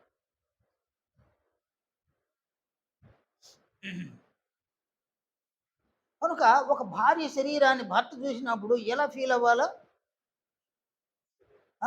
అది నా శరీరం అని ఫీల్ అవ్వాలి. ఒక భర్త శరీరాన్ని భార్య చూసినప్పుడు ఎలా ఫీల్ అవ్వాలో? అది నా శరీరం అని భావించు. అందువలన పౌలు అంటాడు, భర్తకే కానీ భార్యకు తన దేహం మీద అధికారం లేదు, అలాగే భార్యకే కానీ భర్తకు తన దేహం మీద అధికారం లేదు. కొరింథీ మొదటి పత్రిక 7వ అధ్యాయము 4వ వచనం. భర్తకే కానీ భార్యకు తన దేహం పైన అధికారం లేదు, అలాగున భర్తకే కానీ భార్యకే కానీ భర్తకు తన దేహం పైన అధికారం లేదు. ఈ సంబంధం నాయన,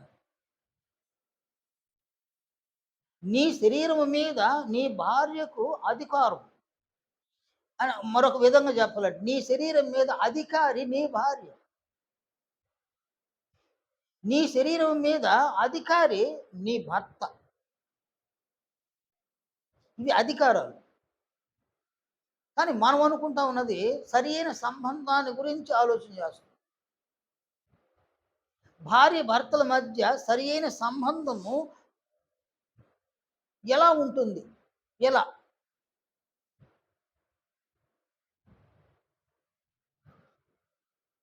ఈ సంబంధం ఎలా ఉంటుంది నాయన? సరైన సంబంధము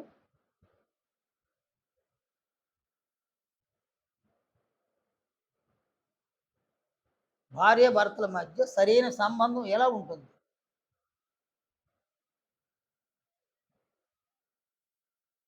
పెళ్ళైన వాళ్ళు చెప్పండి ఆయన, పెళ్లి కాని వాళ్ళు చెప్పాల్సిన వాళ్ళు.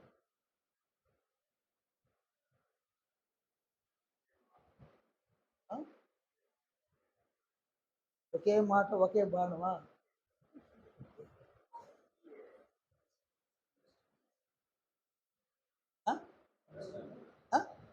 అండర్స్టాండింగ్ అదే కదా నేను అడుగుతున్నది. గోతంలో కొట్టు వేసి కొట్టబాక, అది అందరికీ అర్థమయ్యేటట్టు చెప్తే కదా. ఆ సంబంధాలు సరిగా ఉండడం. నాకు ఇదే తెలియదు, దేవునితో సంబంధం ఎలా తెలుస్తుంది మనకి?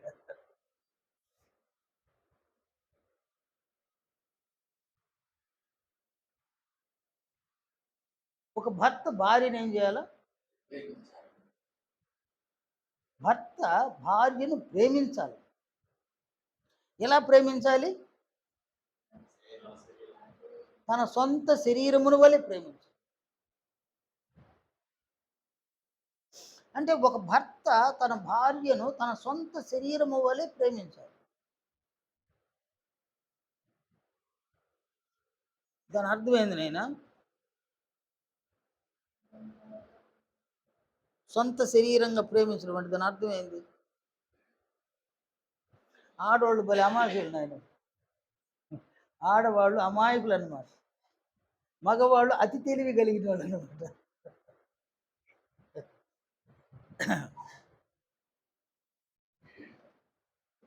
తన సొంత శరీరమును వలె ప్రేమించడం అంటే ఏంటైనా, ఎవడును తన శరీరాన్ని ద్వేషించడు.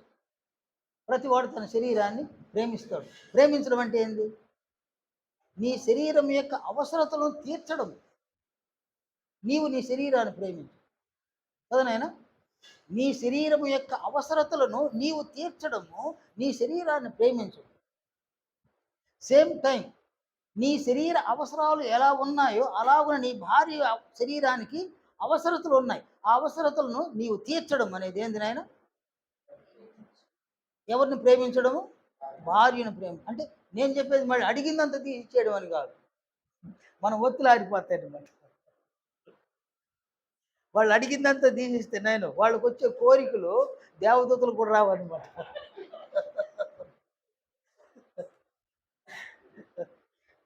ఎంత పెద్ద కోరికలు అంటే వాళ్ళకి, మేము దేవతలు అయిపోవాలన్న కోరిక ఎవరికి ఏర్పడింది? అవ్వలు ఏర్పడింది. దేవదూత అయిపోవాలి అంటే అటువంటి కోరికలు కలిగిన వాళ్ళు ఆడవాళ్ళు. అందువల్ల పేతురు అంటాడు, జ్ఞానం చొప్పున వారితో కాపురం చేయండి అని అంటాడు. అది కాబట్టి ఇక్కడ నీవు ఎలాగున శరీరమును కలిగి ఉన్నావో అలాగుననే నీ భార్య కూడా ఒక శరీరమును కలిగి ఉంది. 2 శరీరాలు కాదు, ఒకే శరీరం, ఏక శరీరం. తన భార్యను ప్రేమించేవాడు తన్ను ప్రేమించుకొనుచున్నాడు. ఎఫెసీ 5వ అధ్యాయంలో పౌలు సెలవిచ్చినాడు. కాబట్టి ఇక్కడ భార్యను ప్రేమించడం అనగా తన శరీరమునకు అవసరతలు వచ్చినప్పుడు ఒక భర్త ఎలా ఫీల్ అవుతాడో తన భార్య యొక్క శరీరానికి ఉన్న అవసరతల విషయాల్లో కూడా అలాంటి ఒక ఫీలింగ్ కలిగి ఉండాలన్నమాట. అది భార్యను ప్రేమించడం. చాలామంది భార్యలు చెప్తుంటాను, నేను తిన్నావా అని ఒక మాట అడిగినావా నన్ను అని అంటాడు. ఈయన ఏడాడు తినేసి వచ్చేస్తాడు. తినేసి వచ్చి గ్రేట్గా చెప్తాడు, నేను బిర్యానీ తిన్నాను, నేను అది తిన్నా, నేను ఇది తిన్నాను అంటుంటాడా. ఆమె ఏదో పప్పు కూర చేసి పెట్టుకొని కాసుకొని ఉంటుంది, ఆయన ఆయన వస్తే తిందామని. ఈయన తినేసి వచ్చిన బిర్యానీ గురించి చెప్తా ఉంటాడు అనమాట. ఆమెకి ఎట్టుంటుంది నాయన?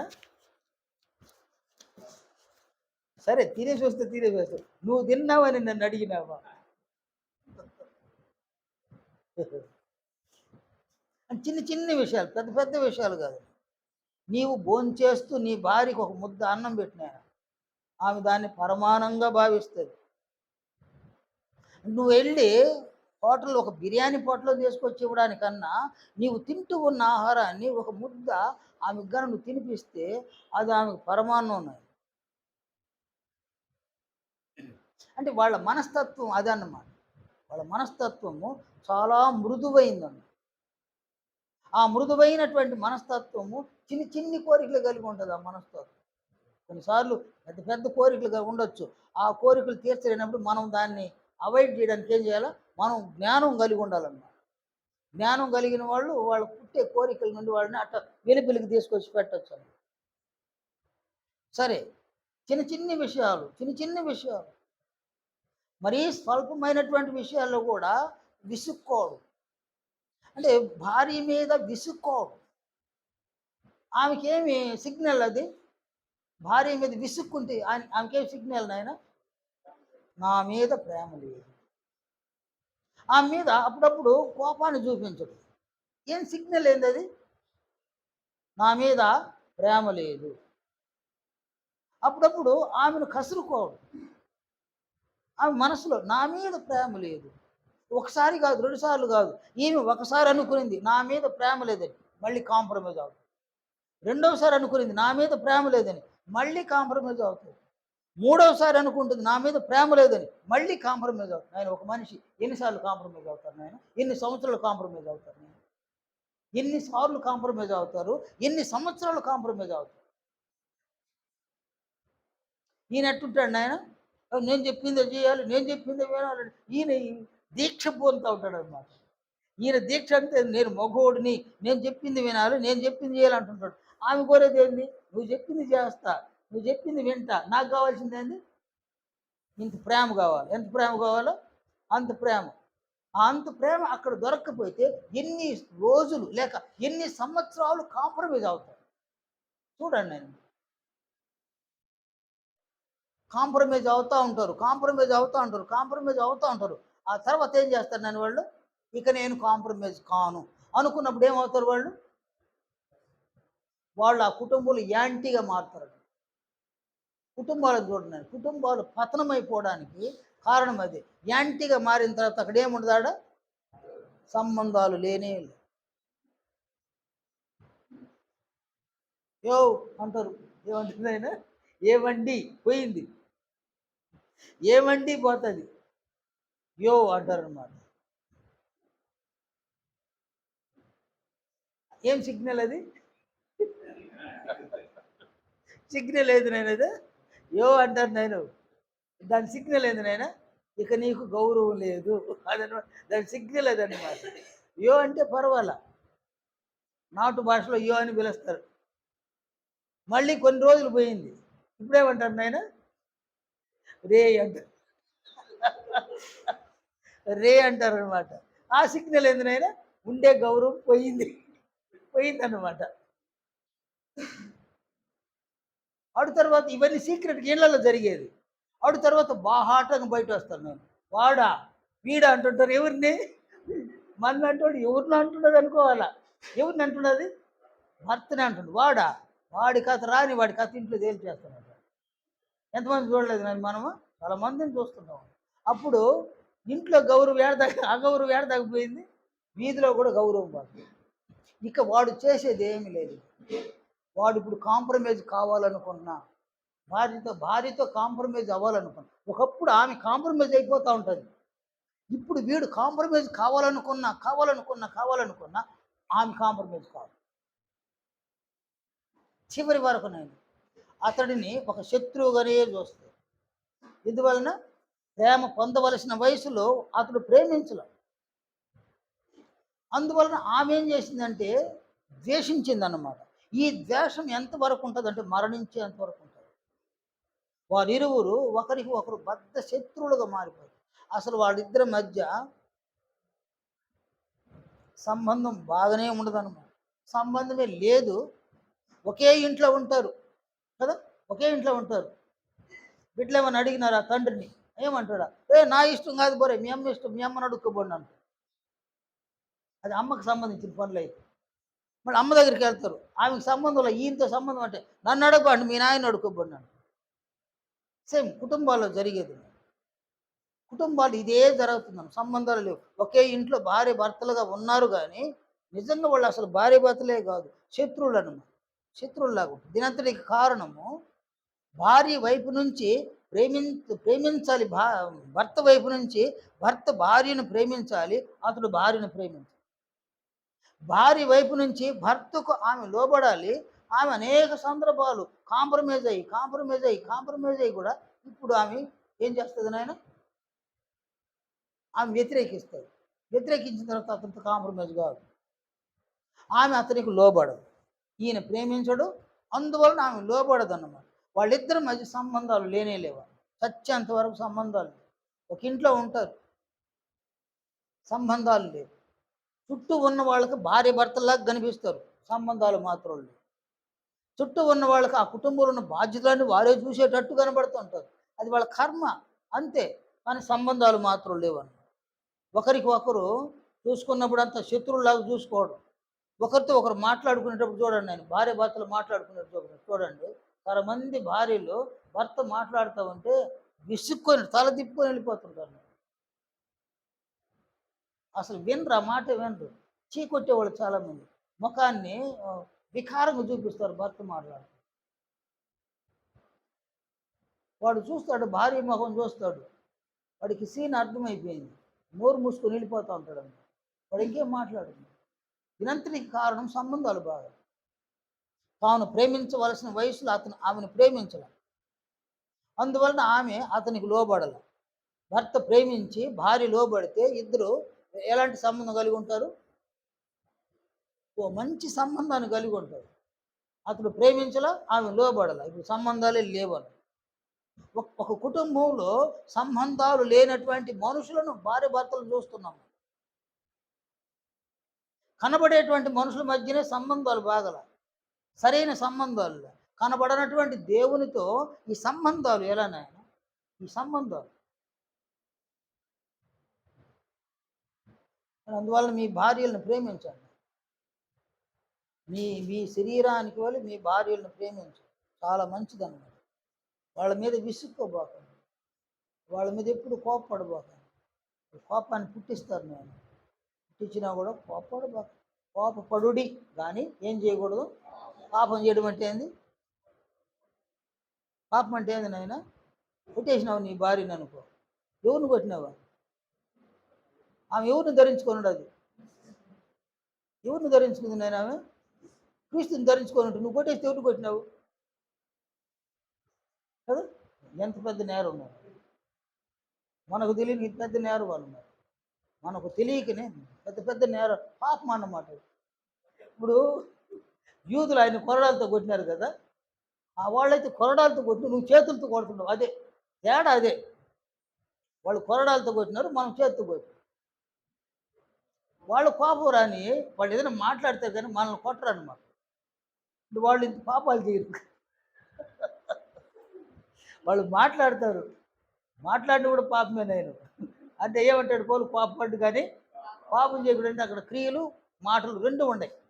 వాళ్ళు కూడా మాటల ద్వారా పాపం చేసేస్తారు. ఎవరిని తిడతారు? భర్తను అనుకొని తిడతారు. తిట్టేది ఎవరిని? ఈ సందర్భంలో చూడండి, ఆయన దమస్కు పట్టణానికి సౌలు కొంతమందిని వెంట పెట్టుకొని పోతున్నాడు. దమస్కులో క్రైస్తవులు ఉన్నారు. ఆ క్రైస్తవుల్ని హింసించాలనుకొని పోతున్నాడు. దారిలో వెళుతూ ఉన్నాడు, ఒక వెలుగు ప్రకాశించింది.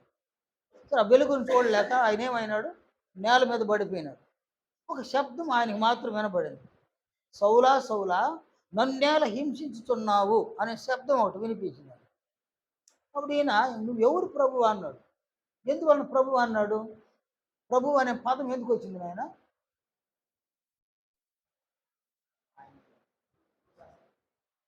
నువ్వు ఎవరు ప్రభు అన్న ప్రభు అనే పదం ఎందుకు వచ్చింది ఆయన నోట? సీన్ అటువంటిది నాయన. ఆ వెలుగునే చూడలేక బోళ పడిపోయినాడు కదా. ఏం కలిగి ఉంటుంది ఆయనకి? భయం. మనం ప్రభు అనేది భయంలో నుంచి వచ్చింది ఆయనకి. మనమే ఎవరినో చంపడానికి పోతుంటే మనకి ఇట్లాంటి అపాయం వచ్చింది, ఎవరు వాళ్ళకి వచ్చింది. అక్కడ భయపడ్డాడు. భయపడి నీవెవరు ప్రభు అని. ఆయన ఏమన్నాడు? ఆయన నేను యేసు ప్రభువుని, మరియమ్మ కొడుకుని, యోసేపు. ఈ కథలే చెప్తా. నీవు హింసించుచున్న యేసుని అన్నాడు. నేను వాళ్ళ కొడుకుని, వీళ్ళ కొడుకుని, నేను దేవుని కుమారుని, ఇవన్నీ చెప్పలేదు. నేను నీవు హింసించుతున్న యేసుని అంటే ఆయన ఎప్పుడు ఈయన హింసించినాడు కదా? క్రైస్తవులను హింసిస్తే ఎవరు ఫీల్ అవుతున్నారు? ఇక్కడ క్రీస్తు యేసు ఫీల్ అవుతున్నాడు. నీ భార్యను కొట్టేస్తే ఎవరు ఫీల్ అవుతారు? నీ భర్తను తిట్టేస్తే ఎవరు ఫీల్ అవుతారు? అందువలన అందువలన ఒక భార్యలో ఒక భర్త క్రీస్తుని చూడాలి, ఒక భర్తలో భార్య క్రీస్తుని చూడాలి. బలహీనతను బట్టి అతడు మాట్లాడినాడేమో, ఆమె మాట్లాడిందేమో ఆ సందర్భంలో, కానీ బలహీనతను బట్టి మాట్లాడేసినారు. కానీ మనం ఏం చూడాలి? వాళ్ళల్లో క్రీస్తుని చూడాలి. క్రీస్తుని ధరించుకున్న వ్యక్తి బలహీనతను బట్టి మాట్లాడినారు, అంతేగాని వాళ్ళు క్రీస్తుని ధరించుకున్నారు. నేను మాట్లాడేస్తే ఎవరిని తిడుతున్నారు? నేను యేసు ప్రభునే తిడతాను. అందువల్ల ఇక్కడ ఒక భర్త ఒక భార్యలో యేసు ప్రభువుని చూడాలి, ఒక భార్య భర్తలో యేసు ప్రభువుని చూడాలి. ఒక భర్త క్రీస్తు సంఘమును ప్రేమించిన విధంగా, తన శరీరమును సంఘమును ప్రేమించిన విధంగా ఒక భర్త తన భార్యను ప్రేమించాడు. సంఘము క్రీస్తునకు లోబడిన విధంగా ఒక భార్య తన భర్తకు లోబడి. ఇవి మన కుటుంబాల్లో మనం వాటిని జరిగించాలి. అపవాది వాడు ఇలా మనం ఉండడం వాడికి ఇష్టం లేదన్నమాట. మనం భార్యలో ఒక భర్త క్రీస్తును చూడడం అనేది సాతానుడికి ఇష్టం ఉంది. భర్తలో ఒక భార్య క్రీస్తును చూడడం అనేది సాతానుడికి ఇష్టం ఉంది. వాడికి ఇష్టమైందంత ఏంటంటే ఒక భార్య భర్తను దూషించాలి, ఒక భర్త భార్యను దూషించాలి, కొట్టాలి, తిట్టాలి. ఎందువలన? భర్త ద్వారా భార్యను కొట్టిస్తే ఎవరిని కొట్టించినట్టు ఆయన? ఎవరు ఎవరు ఎవరు చేసే పని అది? వీడు చేసే పని, సాతానుడు చేసే పని. భార్య చేత భర్తను దూషింపు చేస్తే ఎవరిని దూషింపు చేసినట్టు? క్రీస్తుని దూషింపు చేసినట్టు భార్య ద్వారా. వాడు సాతానుడు ఇటువంటి తంత్రాలు కలిగి ఉంటాడు అన్నమాట. వాడి తంత్రాలను మనం ఎరగాలి. ఎరిగి కుటుంబ స్థాయిలో ఒక భర్త భార్యను ప్రేమించాలి, క్రీస్తు వలె ప్రేమించాలి. అవునైనా యోహాను 14 అధ్యాయము 15 వచనంలో మీరు నన్ను ప్రేమించిన ఎడల నా ఆజ్ఞలను గైకొందురు. యేసు ప్రభువు చెప్పినాడు. యేసు ప్రభువును ప్రేమిస్తే ఆయన ఆజ్ఞలు మనం గైకొంటాం. ఆయన ఆజ్ఞలు ఏంది నాయన? ఆ? మీ భార్యను ప్రేమించడం అనేది ఆయన ఆజ్ఞ. యేసు ప్రభువును ప్రేమించడం అంటే ఏంది? ఒక స్త్రీ యేసు ప్రభువును ప్రేమించడం అంటే ఏంది? భర్తకు లోబడడం. కాబట్టి భర్తలో యేసు ప్రభువును చూడాలి, భార్యలో యేసు ప్రభువును చూడాలి. ఎందుకంటే బాప్తిస్మలో వాళ్ళు ఎవరిని ధరించుకున్నారు? క్రీస్తును ధరించుకున్నారు. కాబట్టి క్రీస్తును చూడాలి. వాళ్ళ బలహీనతను బట్టి ఏదైనా మాట్లాడినారా, బలహీనతను బట్టి ఏదైనా క్రియ చేసినారా, దాన్ని ఏం చేయాలి మనము? ఒక భార్య బలహీనతను బట్టి మాట్లాడిందా, బలహీనతను బట్టి ఒక క్రియ చేసిందా, ఏం చేయాలి? ఇప్పుడు ఒక భర్త ఓర్చుకోవాలి, సహించాలను. అలాగే ఒక భార్య విషయం, ఒక భర్త విషయంలో భార్య కూడా ఏం చేయాలి? ఓర్పును సహనమును కలిగి ఉండాలంట. ఎందువలన ఈ ఓర్పు సహనం ఎందుకు? ఎందుకు నాయన?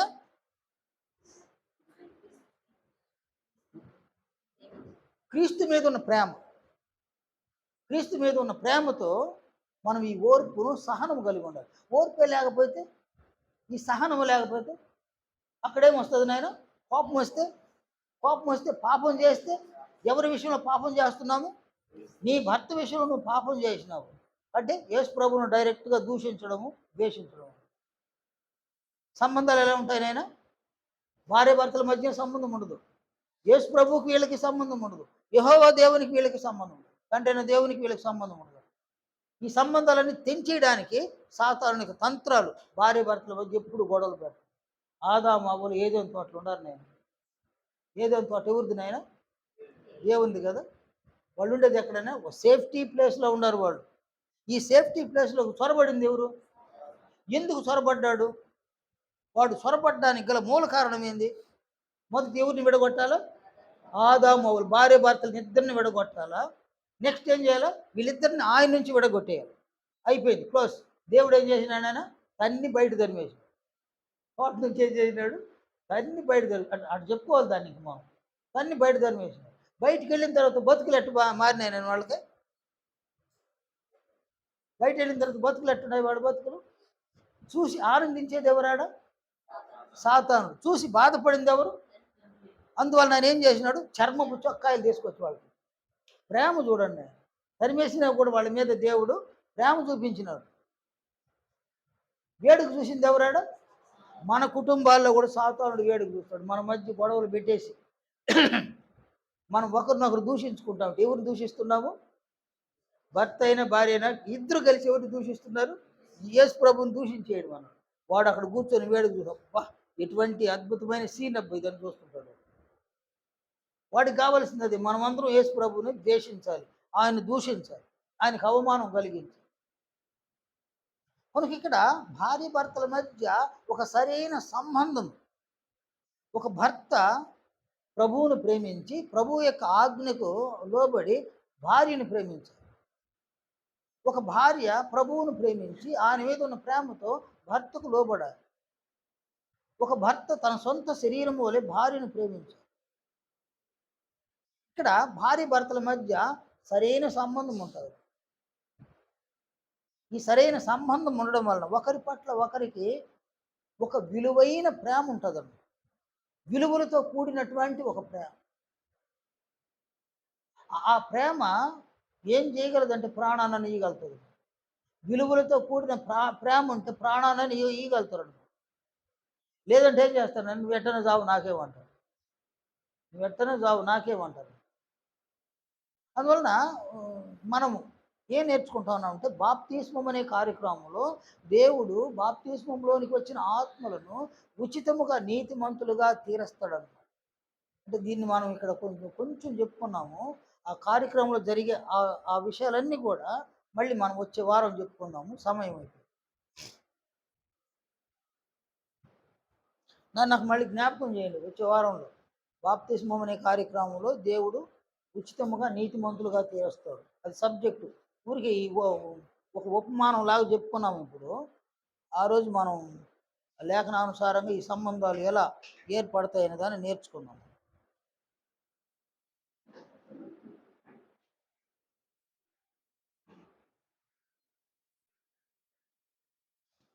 నేను అర్థమైందా? బాగా అర్థమైంది లేదా?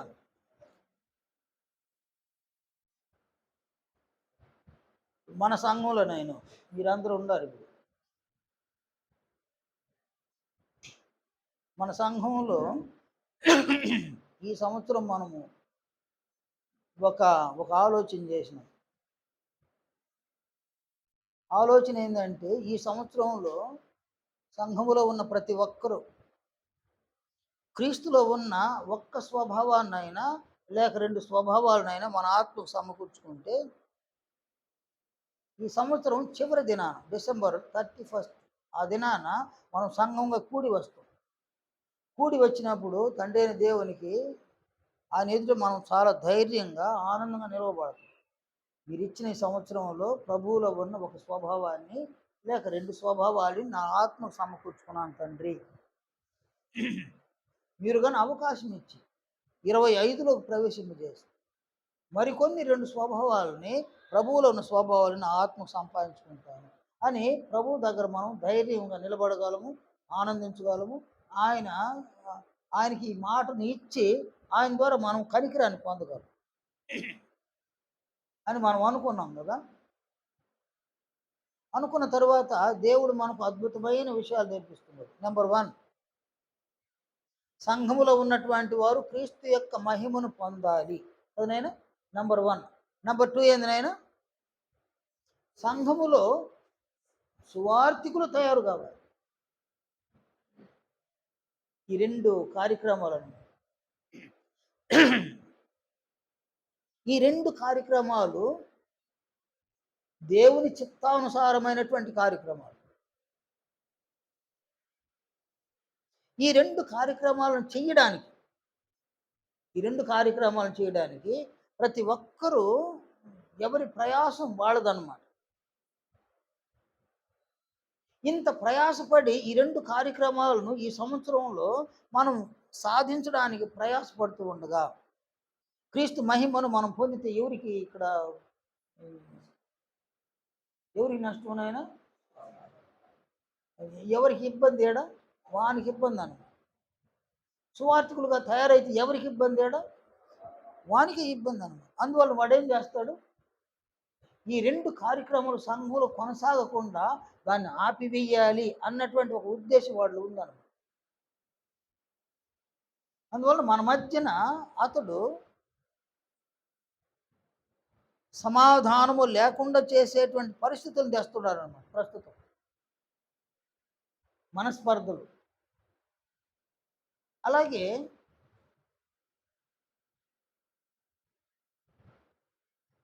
ఒకరిని ఒకరు అపార్థం చేసుకోవడం అన్నమాట.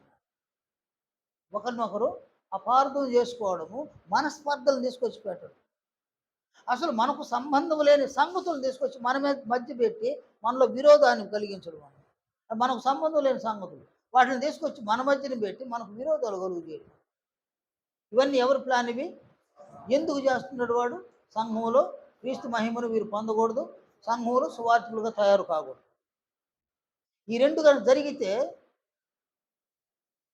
ఎవరికి ప్రాబ్లం ఏడా?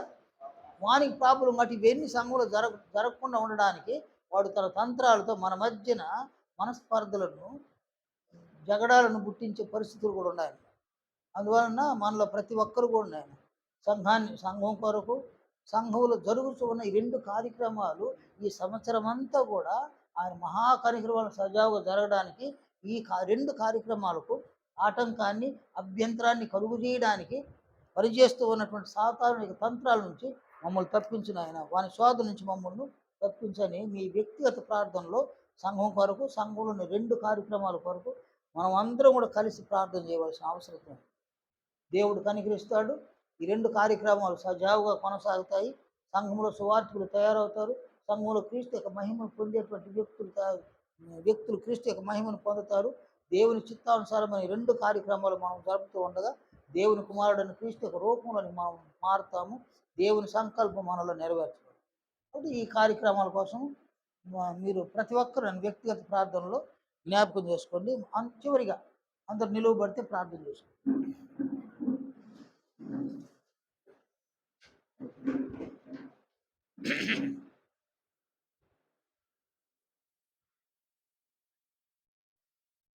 ప్రేమ కలిగిన దయ కలిగిన మా తండ్రి, మీ మహాప్రేమను బట్టి మీ పిల్లలమైన మేమందరమును మీకు స్తుతులు స్తోత్రములు చెల్లిస్తున్నాం. తండ్రి, సంఘమునందు గొప్ప భాగ్యమును మీరు మాకు దయచేసినందుకు కొరకు మీకు కృతజ్ఞతాస్తుతులు చెల్లిస్తూ ఉన్నాము. మా తండ్రి, సంఘములో మీ కుమారుడైన మా ప్రభు అయిన క్రీస్తు యేసు యొక్క మహిమను పొందుటకు మీరు మమ్మల్ని పిలిచిన పిలుపుని బట్టి మీకు కృతజ్ఞతాస్తులు చెల్లిస్తూ ఉన్నాం. అలాగనే సంఘములో సువార్థికులకు తయారవుటకు ఇలాంటి ఒక తరగతిని జరుపుకోవడానికి మీరు చూపించిన కనికరాన్ని బట్టి కృతజ్ఞతలు తెలియజేస్తూ ఉన్నాం. మా తండ్రి, సంఘములో ఉన్న ప్రతి ఒక్కరూ మీ కుమారుడైన మా ప్రభు అయిన క్రీస్తు యేసు యొక్క మహిమలోనికి రూపాంతరం చెందడానికి ప్రభు పట్ల విశ్వాసం ఉంచి, ప్రభు యొక్క మనస్సును మేము కలిగి, ప్రభు యొక్క జ్ఞానాన్ని మేము కలిగి, ప్రభువును అనుసరించి మేము జీవించి, ప్రభువులో ఉన్నటువంటి మహిమను మా ఆత్మలకు పొందులాగున మమ్మల్ని మరింత కనికరించమని ప్రార్థిస్తున్నాం. తండ్రి, ఈ ఇలాంటి ఒక పరిస్థితుల్లో ప్రభు యొక్క మహిమను పొందకుండా మమ్మల్ని అడ్డుకుంటూ ఉన్న, ఆటంకపరుస్తూ ఉన్న సాతాను యొక్క శోధనల నుంచి మమ్మల్ని తప్పించమని, వాని ఊరి నుండి మమ్మల్ని కాపాడమని కూడా మీ సమ్ముఖంలో ప్రార్థిస్తూ ఉన్నాం.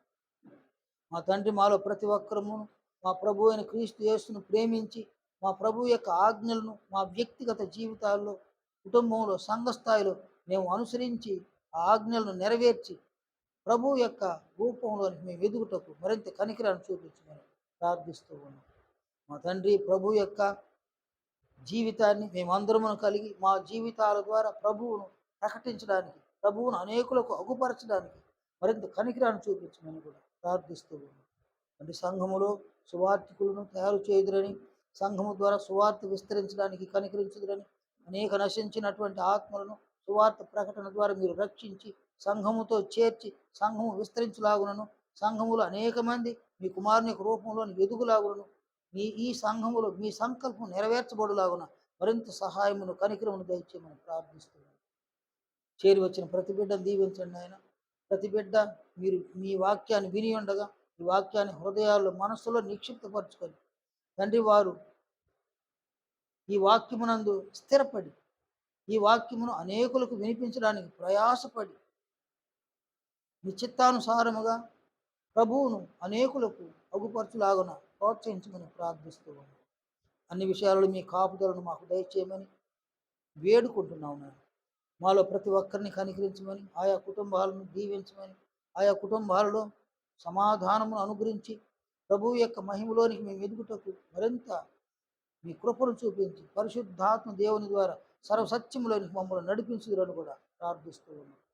ఈ సమయంలో తండ్రి, నీ బిడ్డలందరూ కూడా వారి వారి కుటుంబాలకు వెళ్ళడానికి సిద్ధపడి ఉండగా క్షేమకరమైన ప్రయాణాన్ని దయచేసి క్షేమకరంగా గృహాలకు చేర్చుదురని కూడా ప్రార్థిస్తూ ఉన్నాం. మా ప్రార్థన మన్నించమని, తిరిగి మీ సముఖంలోని మేము వచ్చేంత వరకు కూడా క్షేమమును మాకందరికి కలుగు చేసి కాపాడమని క్రీస్తు యేసు అతి పరిశుద్ధ నామమున ప్రార్థిస్తున్నాము తండ్రి. ఆమేన్. అందరికీ వందనాలు.